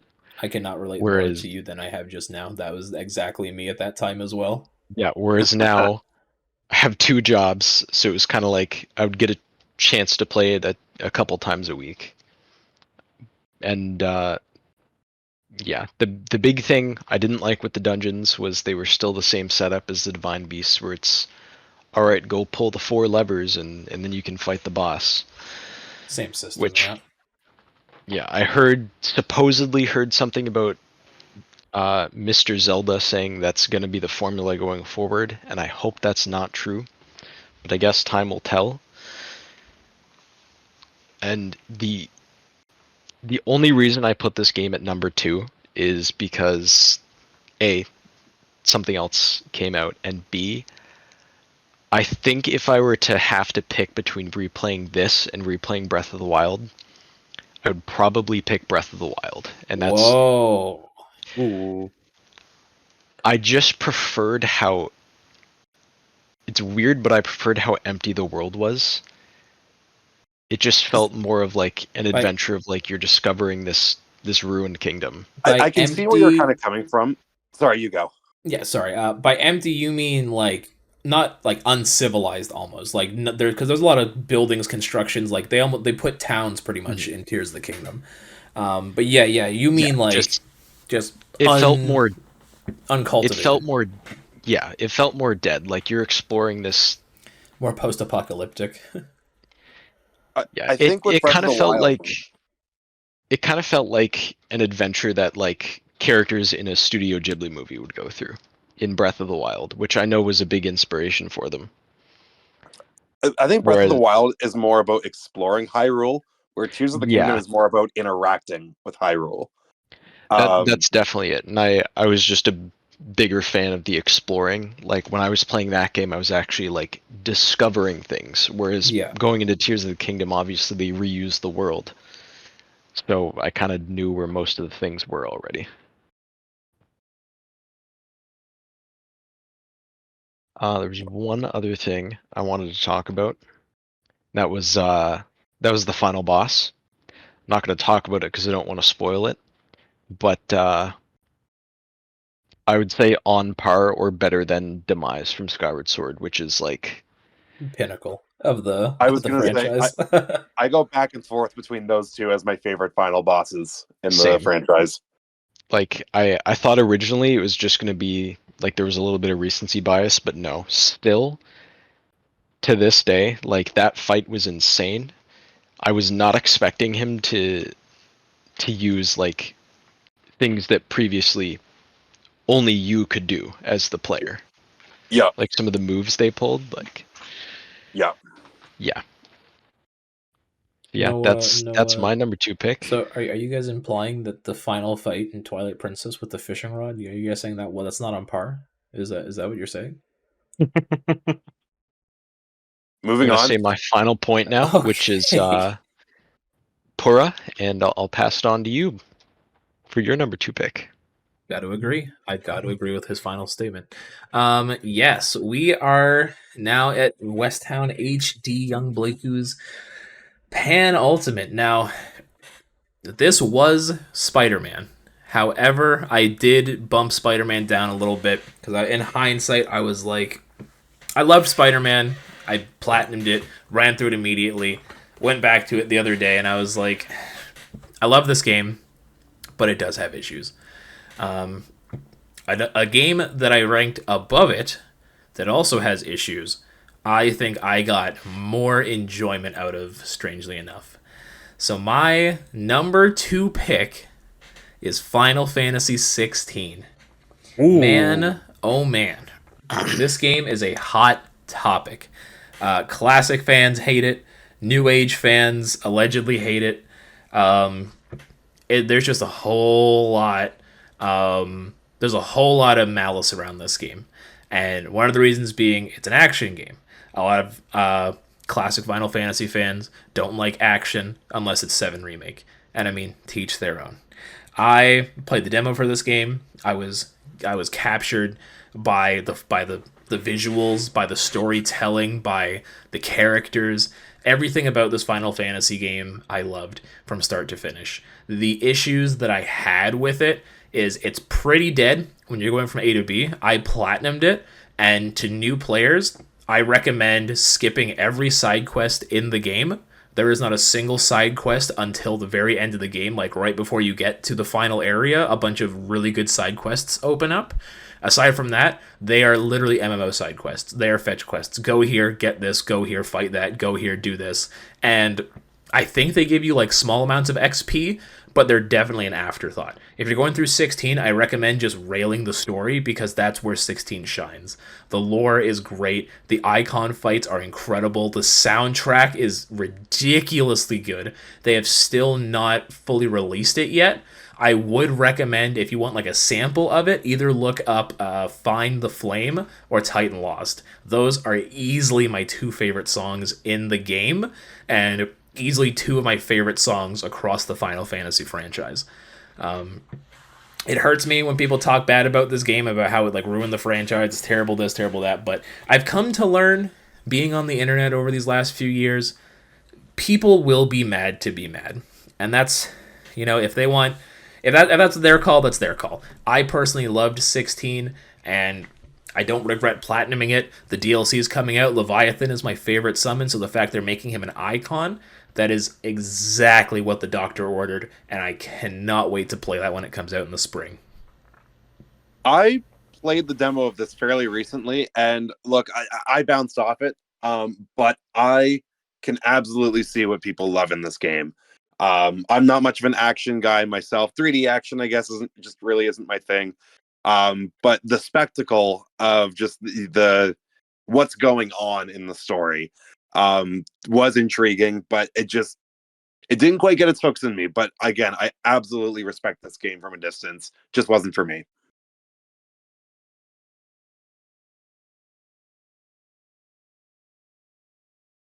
Yeah, no, it was definitely definitely not for everybody, but it's this was the first Final Fantasy game that I like, the first mainline title that I bought, pre-ordered, picked up, and played day one, and I have no regrets.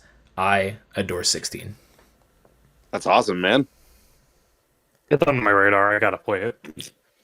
Definitely recommend it, especially if you're a fan of like the visuals and stuff you see like in Asura's Wrath. Like, bro, like, hey, you're probably never gonna go back to it. You need to sit down at some point and just watch all the fights, because the shit they do in this game is absolutely shonen as hell. It's like fucking Dragon Ball at times. It's crazy. Nice. All right, now the moment everybody's been waiting for. Final round. Gshadow, what is your game of the year for 2023? So my personal favorite game of the entire year, and essentially this decade, unless something else comes around, is Baldur's Gate 3. Now, I came into Baldur's Gate 3 kind of blind because I've heard of the series, but I've never played the games because they were like ancient. Like they weren't, it wasn't around since like the 2000s. But holy shit, Larian nailed it. Now, I've never played their other games, but this definitely makes me want to play those games now, because it's Baldur's Gate 3 is just so good. It's such a good game. Just the amount of content you're gonna get. I felt like I like overpaid, honestly, with the amount of content I ended up getting out of this game, because this game's like over 100 hours long, like straight up. It's a very long game, but it's so worth it. Like the entire playthrough is great. I really love the characters. I really love how immersive the game world was. And while I may not be too familiar with D&D, I kind of got a hold of the battle system and how the D&D leveling system worked pretty quickly. It's a really fun game. You know, it's a very fun turn-based tabletop style game. It's going to be pretty advanced. It's going to be a steep learning curve for people that aren't familiar with D&D, but once you get used to it, it just pulls you in. Like I played this game nonstop. There are times where I like played this game till like over midnight. It's that good. And all of this was my experience from like a month ago. I played this game for like a month and I beaten it like a week ago, and I kind of want to jump back in because it's that fucking good. Like 100-hour game, and I kind of want to jump back in because it's that fucking good. It probably won't be as long because I'll be skipping all the dialogue, but man, I so did not know what Baldur's Gate was until Baldur's Gate 3 just kind of dropped and took over the internet for a while there. Yeah. And I have always liked D&D, but just with the way my job and my life is structured, it's hard for me to commit to a campaign with a bunch of friends. But Baldur's Gate 3, especially after it just cleaned up at the Game Awards, very much on my radar. I've seen some truly wild shit that can happen in that game, and it makes me feel like it feels like anything can happen, and that to me is really exciting. You know, it's funny. I think everybody was making fun of the fucking bear scene when they showed this game off, but we had no idea that it was actually going to be one of the best games that we've seen in like a long time, and I truly believe that. Like, even though this is technically mainstream, it's a mainstream game that deserves it, in my opinion. And like, that truly deserves it. It's a game that has launched complete. Like there's no Yeah. microtransactions. Like that's really respectable It's a in this day and miracle. age. I will say Act 3 has problems, but I kind of want to contribute that to the pandemic more than anything. Because this game did take a long time to complete. They started like I think over 5 years ago. So, Great pick. oh yeah. It's a really good Absolutely. game. So just this little I was going to put it on my radar slash list of game of the year pick for this year. The only issue, like, so for me personally, I don't like putting games on my game of the year list that I haven't like rolled the credits on, that I haven't beaten, because it doesn't feel right. I could have missed something later on in the game or something. I don't like talking about things that I haven't fully experienced. And Baldur's Gate 3 came out like end of July. I played that game for a month straight, but the issue I ran into, and I guess Gshadow probably didn't, I kept making new characters, I kept playing with other groups of people, and ultimately I never got beyond Act 2. But it's definitely... I do know that you can respec in the game, so you can kind of get an experience with every class if you didn't care about lore that much. But yeah, I see what Blake means. Yeah, it's and I mean, Hayden, you pick up the game. I don't know. Is it, Gshadow, do you know if it's crossplay? Do you know if it's crossplay with like PlayStation and PC? I don't think so. Okay. I'll have to look it up. I'll say if it is crossplay, Hayden, I will absolutely start a playthrough with you at some point in the future, and we will absolutely never finish it because that's how this Hell goes. yeah. But it's such a fun game, and getting to play with your friends, and it's like, this is not a game that I would say would be in my game of the years. This is like a game of the generation discussion. Like, Oh, it doesn't, unfortunately, but I'd be down to play with you, Blake. oh hell yeah. No, we'll have to. We'll figure something out. I might double dip on Yeah, 'cause- PlayStation at some point. But Yeah. yeah, no, it's. I feel like Baldur's Gate's in a tier all of its own, and it's probably a game I may never finish Baldur's Gate. I may just keep starting playthroughs over. I got to the final part of Divinity 2, and I still haven't finished it. But you know what I will do? I'll start another playthrough with another character with another group of people, because that's just the kind of game it is. Oh yeah. It's almost like because it encapsulates D&D so well in that essence that you can just keep playing it with other people and you'll never have the same experience twice. There's so much customization, Yeah. so much versatility. Whenever mods come out for this game, I'm sure mods are gonna make stuff crazy, like modded classes and stuff, and there's gonna open the floodgates even more for this game. And I absolutely would have included it here had I thought it was in my top 5. It's definitely a game of the generation over the game of the year for me. Yeah. Again, I've just been really in awe of what it's done, and I want to find time to dive in. Yeah, no, definitely. You set aside like minimum 3 weeks if you got it in the future. Like it's gonna take you a while. I definitely want to play it as well. The issue is just finding the time, which I don't have a lot of now. But It is such I a feel like commitment. it deserves a playthrough, just because this is how games should release. A lot of companies just take for granted, like, oh, we can just release the game unfinished. People will buy it anyway, and we can patch out bugs later on. Mm-hmm. But the fact that the game released finished with so much content, and just the fact that it had developers at other companies mad because the game release finished was hilarious. How dare you release a game complete? So what was that? Like, people were talking about how this is like great and should be an example for other companies, and developers who work at other companies that release unfinished garbage were like, how dare you say this? That's not how it should be at all. Back in my day, that's how it was. What's wild is that like they apparently they still had stuff that they wanted to do, but they couldn't in time. So Yeah, and that speaks volumes. yeah, I'm glad that because the game already has dozens and dozens of hours of content. So I think it's great that they kind of set some stuff aside. Maybe they'll add it in later, maybe not, but I'm glad that they focused on polishing it and making sure it worked. I Yeah, definitely absolutely. will play it at some point. Just again, not sure when. Hey, I'm always down to start another playthrough of Baldur's Gate. Me and Gshadow go and hit it up sometime in the future. Listen, Trent, you got the game, bro. Listen, we'll walk you through because there's always there's so many different builds I want to try as well. I think I started as a monk in my first playthrough, and then I tried wizard. It's just there's so many different ways to play it. It reminds me of Skyrim in that sense that there's just so much customization, versatility, ways to approach things. Yeah, I went with Paladin and basically never went back for the rest of my playthrough. I think I reclassed my monk into a berserker, and I just started just swinging my axe, and everything was just dying, just becoming corpses. It was great. Giant explosions everywhere. Um, so yeah, this is the part where Hayden gives us his game of the year, but I'm pretty sure my game of the year is also Hayden's game of the year. So Hayden, how about we double team this, and we'll let Trent Or do finish we? us out. I was gonna say, do we want to let Trent go first? You know what? That's a good show. That's a good show. Trent, you go ahead. You go ahead and give us your game of the year. Trent, Hayden and I will finish us off. All right.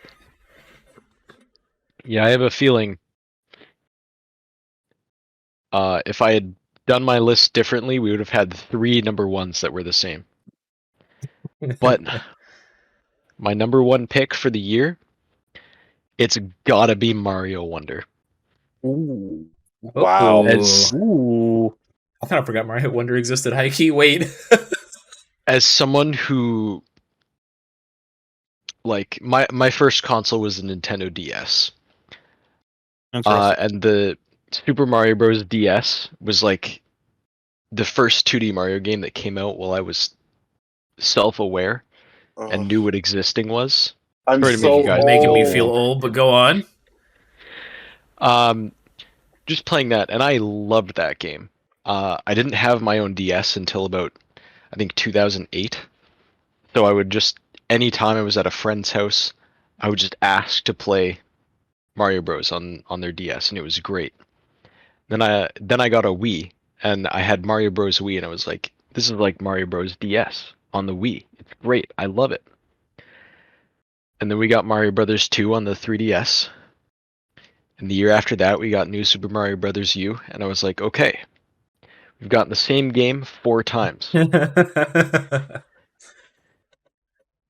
Yeah. I'm sick of this. And then they gave us a break for 10 years. And at the June Nintendo Direct, out of nowhere, we just get Mario Wonder at the end of it. And just the art style it had, I immediately knew that it was going to be different. It was going to be something unique. And it really was. It shattered my expectations having this cool, like, whimsical art style and having a different, like, twist for the Wonder Seeds in every single level are just such a fun game. I haven't quite beaten it yet, but it's another thing I like about it is if I have 10, 15 minutes while we're down at work, I can just pull out my Switch and play a few levels, and it's great. So Mario Wonder, it was close. If I'm not counting remakes and remasters, it was close to making my list because I did like the game a lot. It the sheer amount of variety and imagination on display, and you mentioned it, the Wonder Seeds.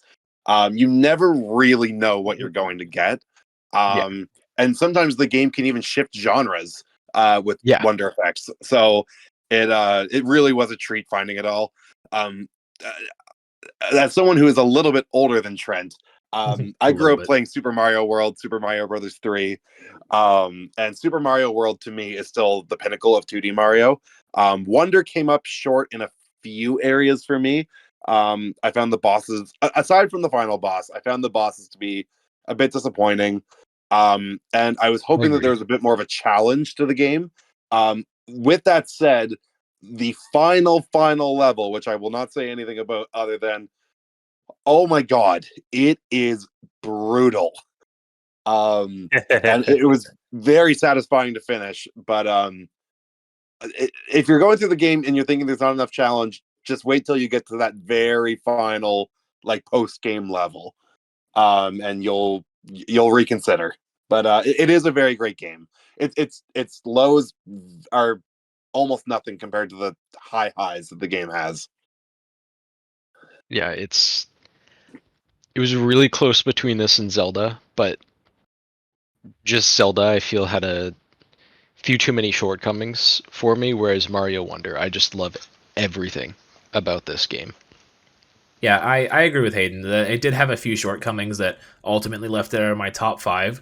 I am like, I would say I'm a Mario fan, but I'm more of a casual fan. I enjoy the 2D games, but I think my favorite is probably, and people crucify me for this all the time, but I think my favorite is still New Super Mario Bros. Wii, just because I would literally do playthroughs of that game at least once or twice every year. With me and my brother, we had a friend that would come down from Ontario every summer, and we would always make it the goal to beat that game from start to finish, like in 2 or 3 sittings before he had to go back to Ontario.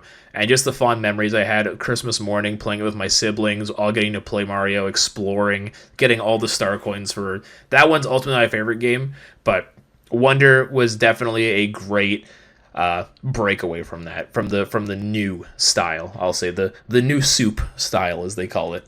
Mario Wonder really was the shot in the arm that 2D Mario needed. It did, yeah. They brought it back in a great, meaningful way, and I'm excited for the future of 2D Mario. It seems pretty bright. One pet peeve I had with Mario Wonder. I'm hoping for the next one because from the trailers I thought like the hub world you'd be able to tackle any of the worlds in any order, and honestly, looking at Wonder, there's really not a reason you can't. The bosses are all generic, and you just get the same reward at the end of every kingdom. So, like, why can't I start in World 6 and then go to World 3 and then go to World 4? Like, why can't I do them in any order? And that, you kind of touched on something there that is another one of my complaints with the game. Or one of my, I shouldn't say complaints, but one of the things I was misled to believe. Because with Super Mario World, there's so many alternate paths through that game. You can actually get to Bowser by beating only 12 levels in that game if you know the secret exits. And there are secret exits in Super Mario Bros. Wonder, but you can't really use them to get to later areas of the game earlier than you're supposed to. And that was something that I was really hoping would be in the game. But with that said, some of the secret exits are very, very creative and kind of, without saying too much, kind of alter your expectations of what should be possible in a level. And those were definitely fun to discover. Yeah, a few of those are pretty good. There was one that stumped me for a while, where you had to. I think it was one where like, if you killed the enemy, you just had to restart the level because you needed it to like boost yourself up high enough. Are you talking about a very early level in the game? Yeah, it's a pretty early level. I know the exact one you're talking about. Yep. Yeah, that one. And speaking of early levels in the game, when I started this game, I was high, and I was not ready for the Piranha Plant Parade. Piranha Plant Parade came on, and I was sitting there, like I was in VC with a few of my friends, and just the whole time just laughing my ass off. It was the most joy I felt this entire year, just having that. Yeah, Mario Wonder is definitely that game you do not want to have weed before you play, bro. Like, no, I think you absolutely do. Yeah. It was fantastic. Like, you're already feeling some stuff, bro. And then as soon as like the Wonder effects start, bruh, I can only imagine. It was. Dude, okay, now I can kind of see why this is his game of the year, actually. Yeah, no, like if I was not playing this game like on my break at work, I specifically get high to play this game, and it makes it so much better. Oh, Bro. you need to speak to Nintendo about being a marketing like rep. Like, Bro, oh my gosh, yo, and then they make an ad where it's Trent like Mario Wonder. No, you're playing it wrong. And then he has like a Wonder Seed with a gummy in it, and he eats it, bro, and he starts playing the game. That's such like a '90s energy I was gonna say I can just see the infomercial. '90s commercial out of this. Oh Like, god. Yeah, Well, that wasn't a detail I thought I'd hear tonight about Trent getting high and playing Mario. yeah. Maybe No, it's a good I thing we had to didn't bring invite him that up. to the, or maybe it's a good thing he wasn't able to join us for our the last Mario Wonder session we had. I don't know if you Uh, guys want to play a little bit of Mario Wonder. I don't own the Just game let me know. anymore, but I will let you know. You should get after me about trading stuff in. I didn't trade it in. I sold it, and that's because I That's was the broke same this thing. holiday season. Don't worry about it. It's Oh, that's okay. I wasn't gonna play it again anyway.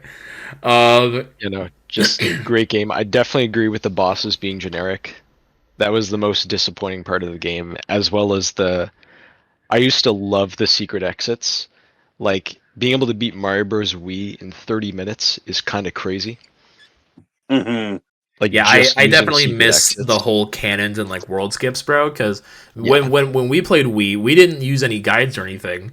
Because yeah, internet at that time was kind of limited. I mean, like you could Mm. look up certain things here and there, but I don't know. We were still like not super familiar with the concept of looking up guides. So um, just being able to like just finding the cannons, being like, okay, so there's a cannon in the background there, so it's either in this world or this world, and then just combing through the world. Just didn't really feel any of that in Mario Wonder. Yeah. And I do also agree with Mario Bros. Wii still being my favorite, but that's just because Nostalgia. yeah, Yeah, I nostalgia. agree. I remember getting our Wii as a late Christmas gift, and my sister and I just every Sunday night, our parents would go off to curling, and we'd play that game and just have so much fun. And also, I used to go to my cousins. Like, I spent probably half my time at my cousins when I was a kid, and that's a game that him and I just played all the time. So just the memories from it, the fun we had, and just being able to sit down for half an hour and beat that whole game is great. But Mario Wonder is definitely a very, very close second. Yeah, Nice. that's my game of the year. Very, very nice. Hey, give it up for Trent. Yes, sir. I will say one last thing about Wonder, and the reason it wasn't in my top five. It's cool you brought back Daisy. That does not give you consent Oh to no. cut No. Rosalina, the queen, the Yeah, best Nintendo girl. All right, Mommy Moon herself, Rosalina and Luma. Nah, no, fuck the Lumas. All right, just Rosalina. All right, listen. It was cool. Daisy was back. Hi, I'm Daisy. All right, listen. But Rosalina's not there, and if she's not added in a free update, I will go to Nintendo headquarters. And anyway, so going on to Well, our yeah. next game of the Rosalina year got cocked. discussion. Watch this man buy Mario Wonder again because Rosalina gets added as DLC. I Yep. will not I'm comment counting at days. this time. I'm counting the days. All right. All right, Hayden, it is time. Assume the position. You know why we're here. Do you want to say it or do you want me to say it, bro? I'll go for it. And look, All at right. the risk of sounding a bit predictable, Tears of the Kingdom is Tears both of our of the game of the year. Kingdom. Look, I won't spend too much time on it because we have talked about it a bit. But for me, this game, I was worried going into it. Like, it's reusing Hyrule. How new is it going to feel? But my fears were almost immediately, uh, quelled. Rediscovering Hyrule, I found was so much fun because so much has changed between between Breath of the Wild and Tears of the Kingdom. People have started to rebuild, but lots of these different characters have gotten themselves into these different situations, and there's a completely new settlement with Lookout Landing. Um, and I'm one of those crazy people that found every single Korok in Breath of the Wild. And I am getting pretty close actually to finishing that in Tears of the Kingdom as well. But just combing over the world as obsessively as I have, I've discovered so many small and large differences. And that's not even talking about the fact that there's an entirely, fully underground map. There is a complete underground that was a blast to discover and kind of terrifying. And then there was the sky, which had lots to discover there, lots of shrines up there, lots of side quests. But for me, I think my favorite thing about Tears of the Kingdom, and this was similar with Breath of the Wild, is for weeks after this game came out, there were so many discussions online about like, it reminded me of the days back when I was little about like playground discussions of like, you can do this in a game and what, and then you have to run home after school and try it out, and sure enough you could, or maybe that douche kid was lying to you and just trying to make you believe something. But in Tears of the Kingdom, everything, if you could imagine it, you know, you could do this in Breath of the Wild, or if you could imagine it, you could probably do it. But Tears of the Kingdom just takes that idea and runs with it. There's so much depth in the crafting and Ultra Hand, and just figuring out what you could really do with the game and sharing those ideas with each other. There's nothing quite like it. Blake, you go for it. I don't want to take your thunder. No, I mean, hey, by this point, what hasn't been said? Trent and Hayden have already talked about this game to death. There's not much else that I can say. I had about a week off when this game came out because I had to travel to my girlfriend's graduation. I got sick during that week, but hey, your boy was still playing it in the car ride. I was playing it. I'm pretty sure I have a picture. I don't know if it's saved on my phone or if she maybe deleted it, but I'm pretty sure I was actually sitting down playing Tears of the Kingdom during the grad ceremony because I was like, darling, I'm here for you, and there's about 128 other people I don't give a shit about. I'm very sorry to say I'm playing Zelda. So I also, my partner's graduation was also that week, and I took time off work as well. I did not bring my Switch with me, but I wish I did, because you're right. There was about 1/300th of that ceremony was time that I actually cared about. I was like, listen, they're talking about like our journey and this. I'm like, listen, honey, my journey is in Hyrule right now, trying to stop Ganondorf from destroying the world. Listen, no. Anyway, I absolutely adored this game. Just rediscovering everything, having not done any replays of Breath of the Wild since 2018, I think, or 2017, did help me. Like I said, if I had gone back and replayed Breath of the Wild before I played Tears of the Kingdom, I think it would have hampered my enjoyment a little bit. Just that moment when like you discover the depths for the first time, and you're like, okay, what's down here? Okay, it's a cave, and then the map pans out, and you're like, oh no, there's a whole world down here. Hearing that bullhorn as you drive down, as you fall down, it's so foreboding. Bro, it's like terrifying. And then just literally not wanting to go anywhere and just being overcome with dread at the thought of going into the depths, because you never know what you're going to find there. I remember even like when I was like past the halfway point of the game, like I was nearing late game, there was still stuff in there that was freaking me out. I made like a hover bike and put a light on it. But when you're flying through like the sky in the depths, or like in the air, you can't see the bottom. And it came to the point where I have a fear of the ocean, so it was almost akin to that, where I'd look down and you can't see anything down there. And at one point, due to the shadowing and like the shading, I guess the floor just dropped into like a pit, and I just see a Colgera covered in malice, and I shit myself like aggressively.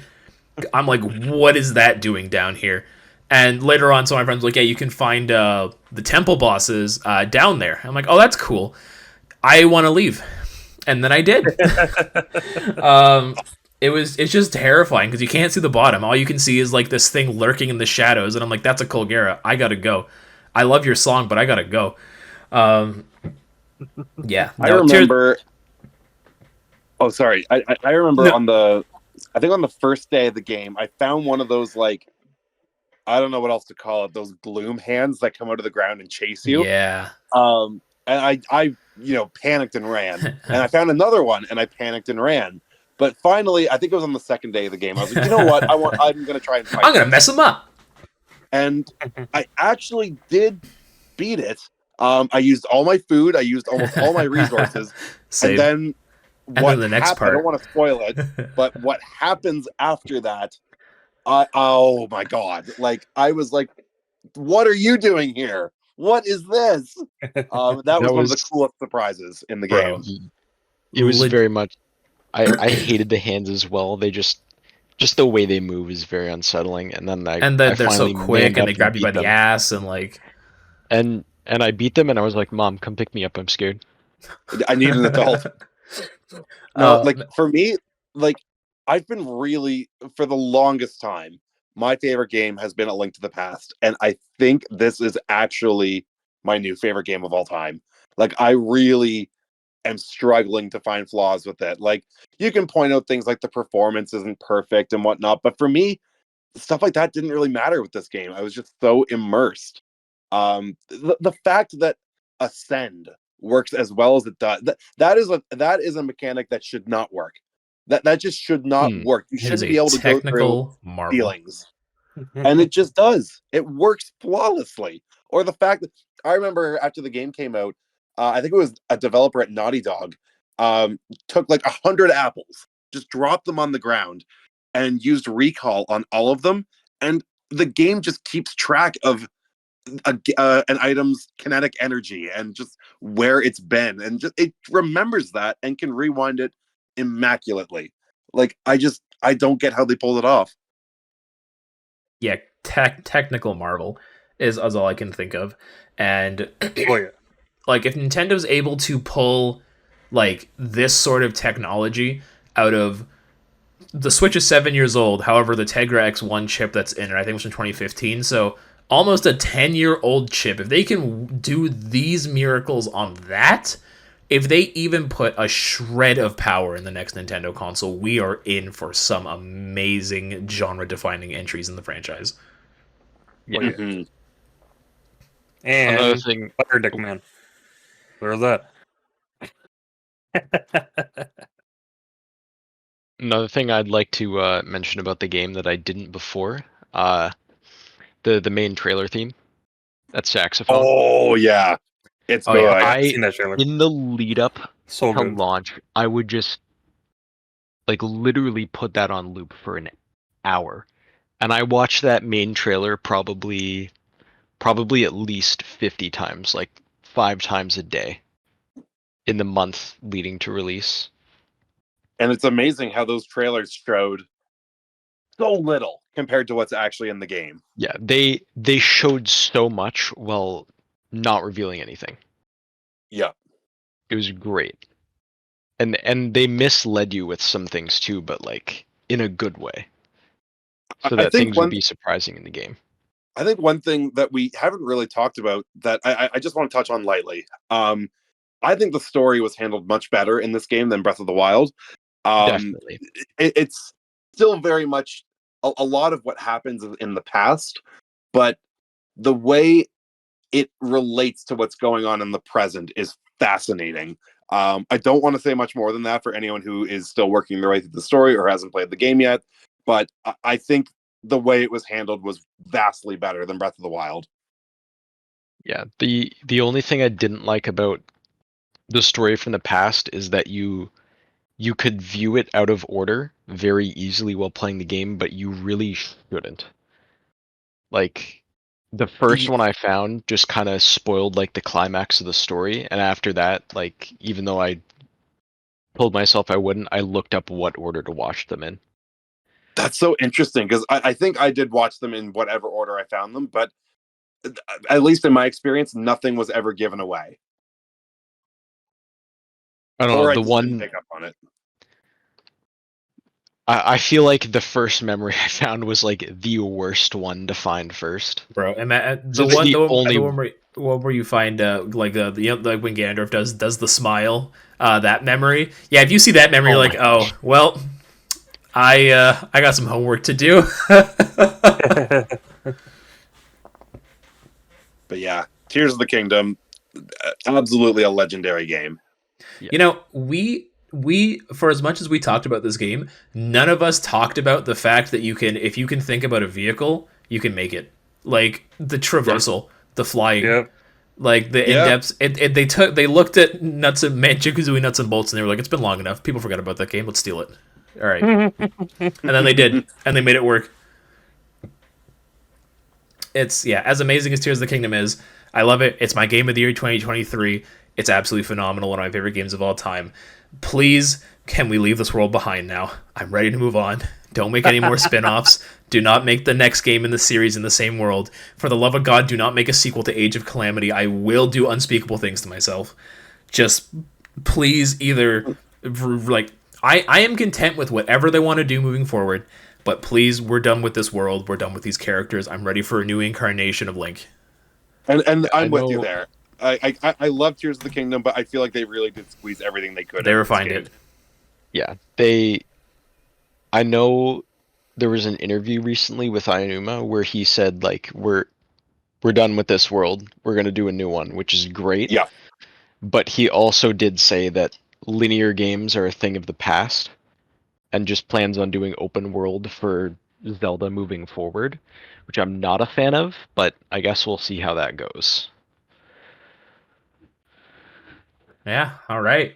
Well, I wanted to keep this discussion under 2 hours. Who knows? After I edit it down and splice everything together, who knows? We might be under 2 hours. But man, did not expect to get as much mileage as we did. I might have to in the future go for 3 instead of 4. But historically speaking, it's always been 4. So you know what? But it's fine. We had some good discussions. Had a great time. 2023 overall has been one of the greatest years ever in gaming. Like so many great games came out, so many great things happened. Of course, it wasn't the best year for developers. I know there's been a lot of layoffs, and that's very unfortunate, but It is what it is. Yeah, we're gonna go ahead and start with our outros. Gshadow, go ahead, let the people know where they can find you. I usually stream on Twitch via Gshadow91. I also have a YouTube channel under the same name, Gshadow007. I got a Twitter that's under the same name as well. And hopefully I get some content going next year. All right, go ahead, Hayden. Tell us, say what you want to say, because I don't even know if you want to promote anything. If you really want, you can find me on Twitter. It's just HaydenA__. I used to do YouTube back in the day, but my full-time job now just kind of prevents me from being able to do that. So you can find me on there where I talk about Tropical Freeze nonstop and little else. Yeah, he's not wrong. He does talk a lot about Tropical Freeze. Yeah, yeah, perfect. And Trent, the newbie, where can people find you? You can occasionally find me at GameStop. Yes. That's such a good answer. Yeah, I don't think Trent has any socials to plug. He doesn't upload to YouTube. He deleted his Twitter /X. I will find something. He was on Daily Hollow Knight News at one point. Maybe I'll just link that. Ooh. But Yeah, just link that video. Day number Hollow Knight 297. I don't like that place. you can Where go can we Daily- find you, Blake? Where can we find you? Yeah, where can we find you? Why are we doing this? Why? Listen.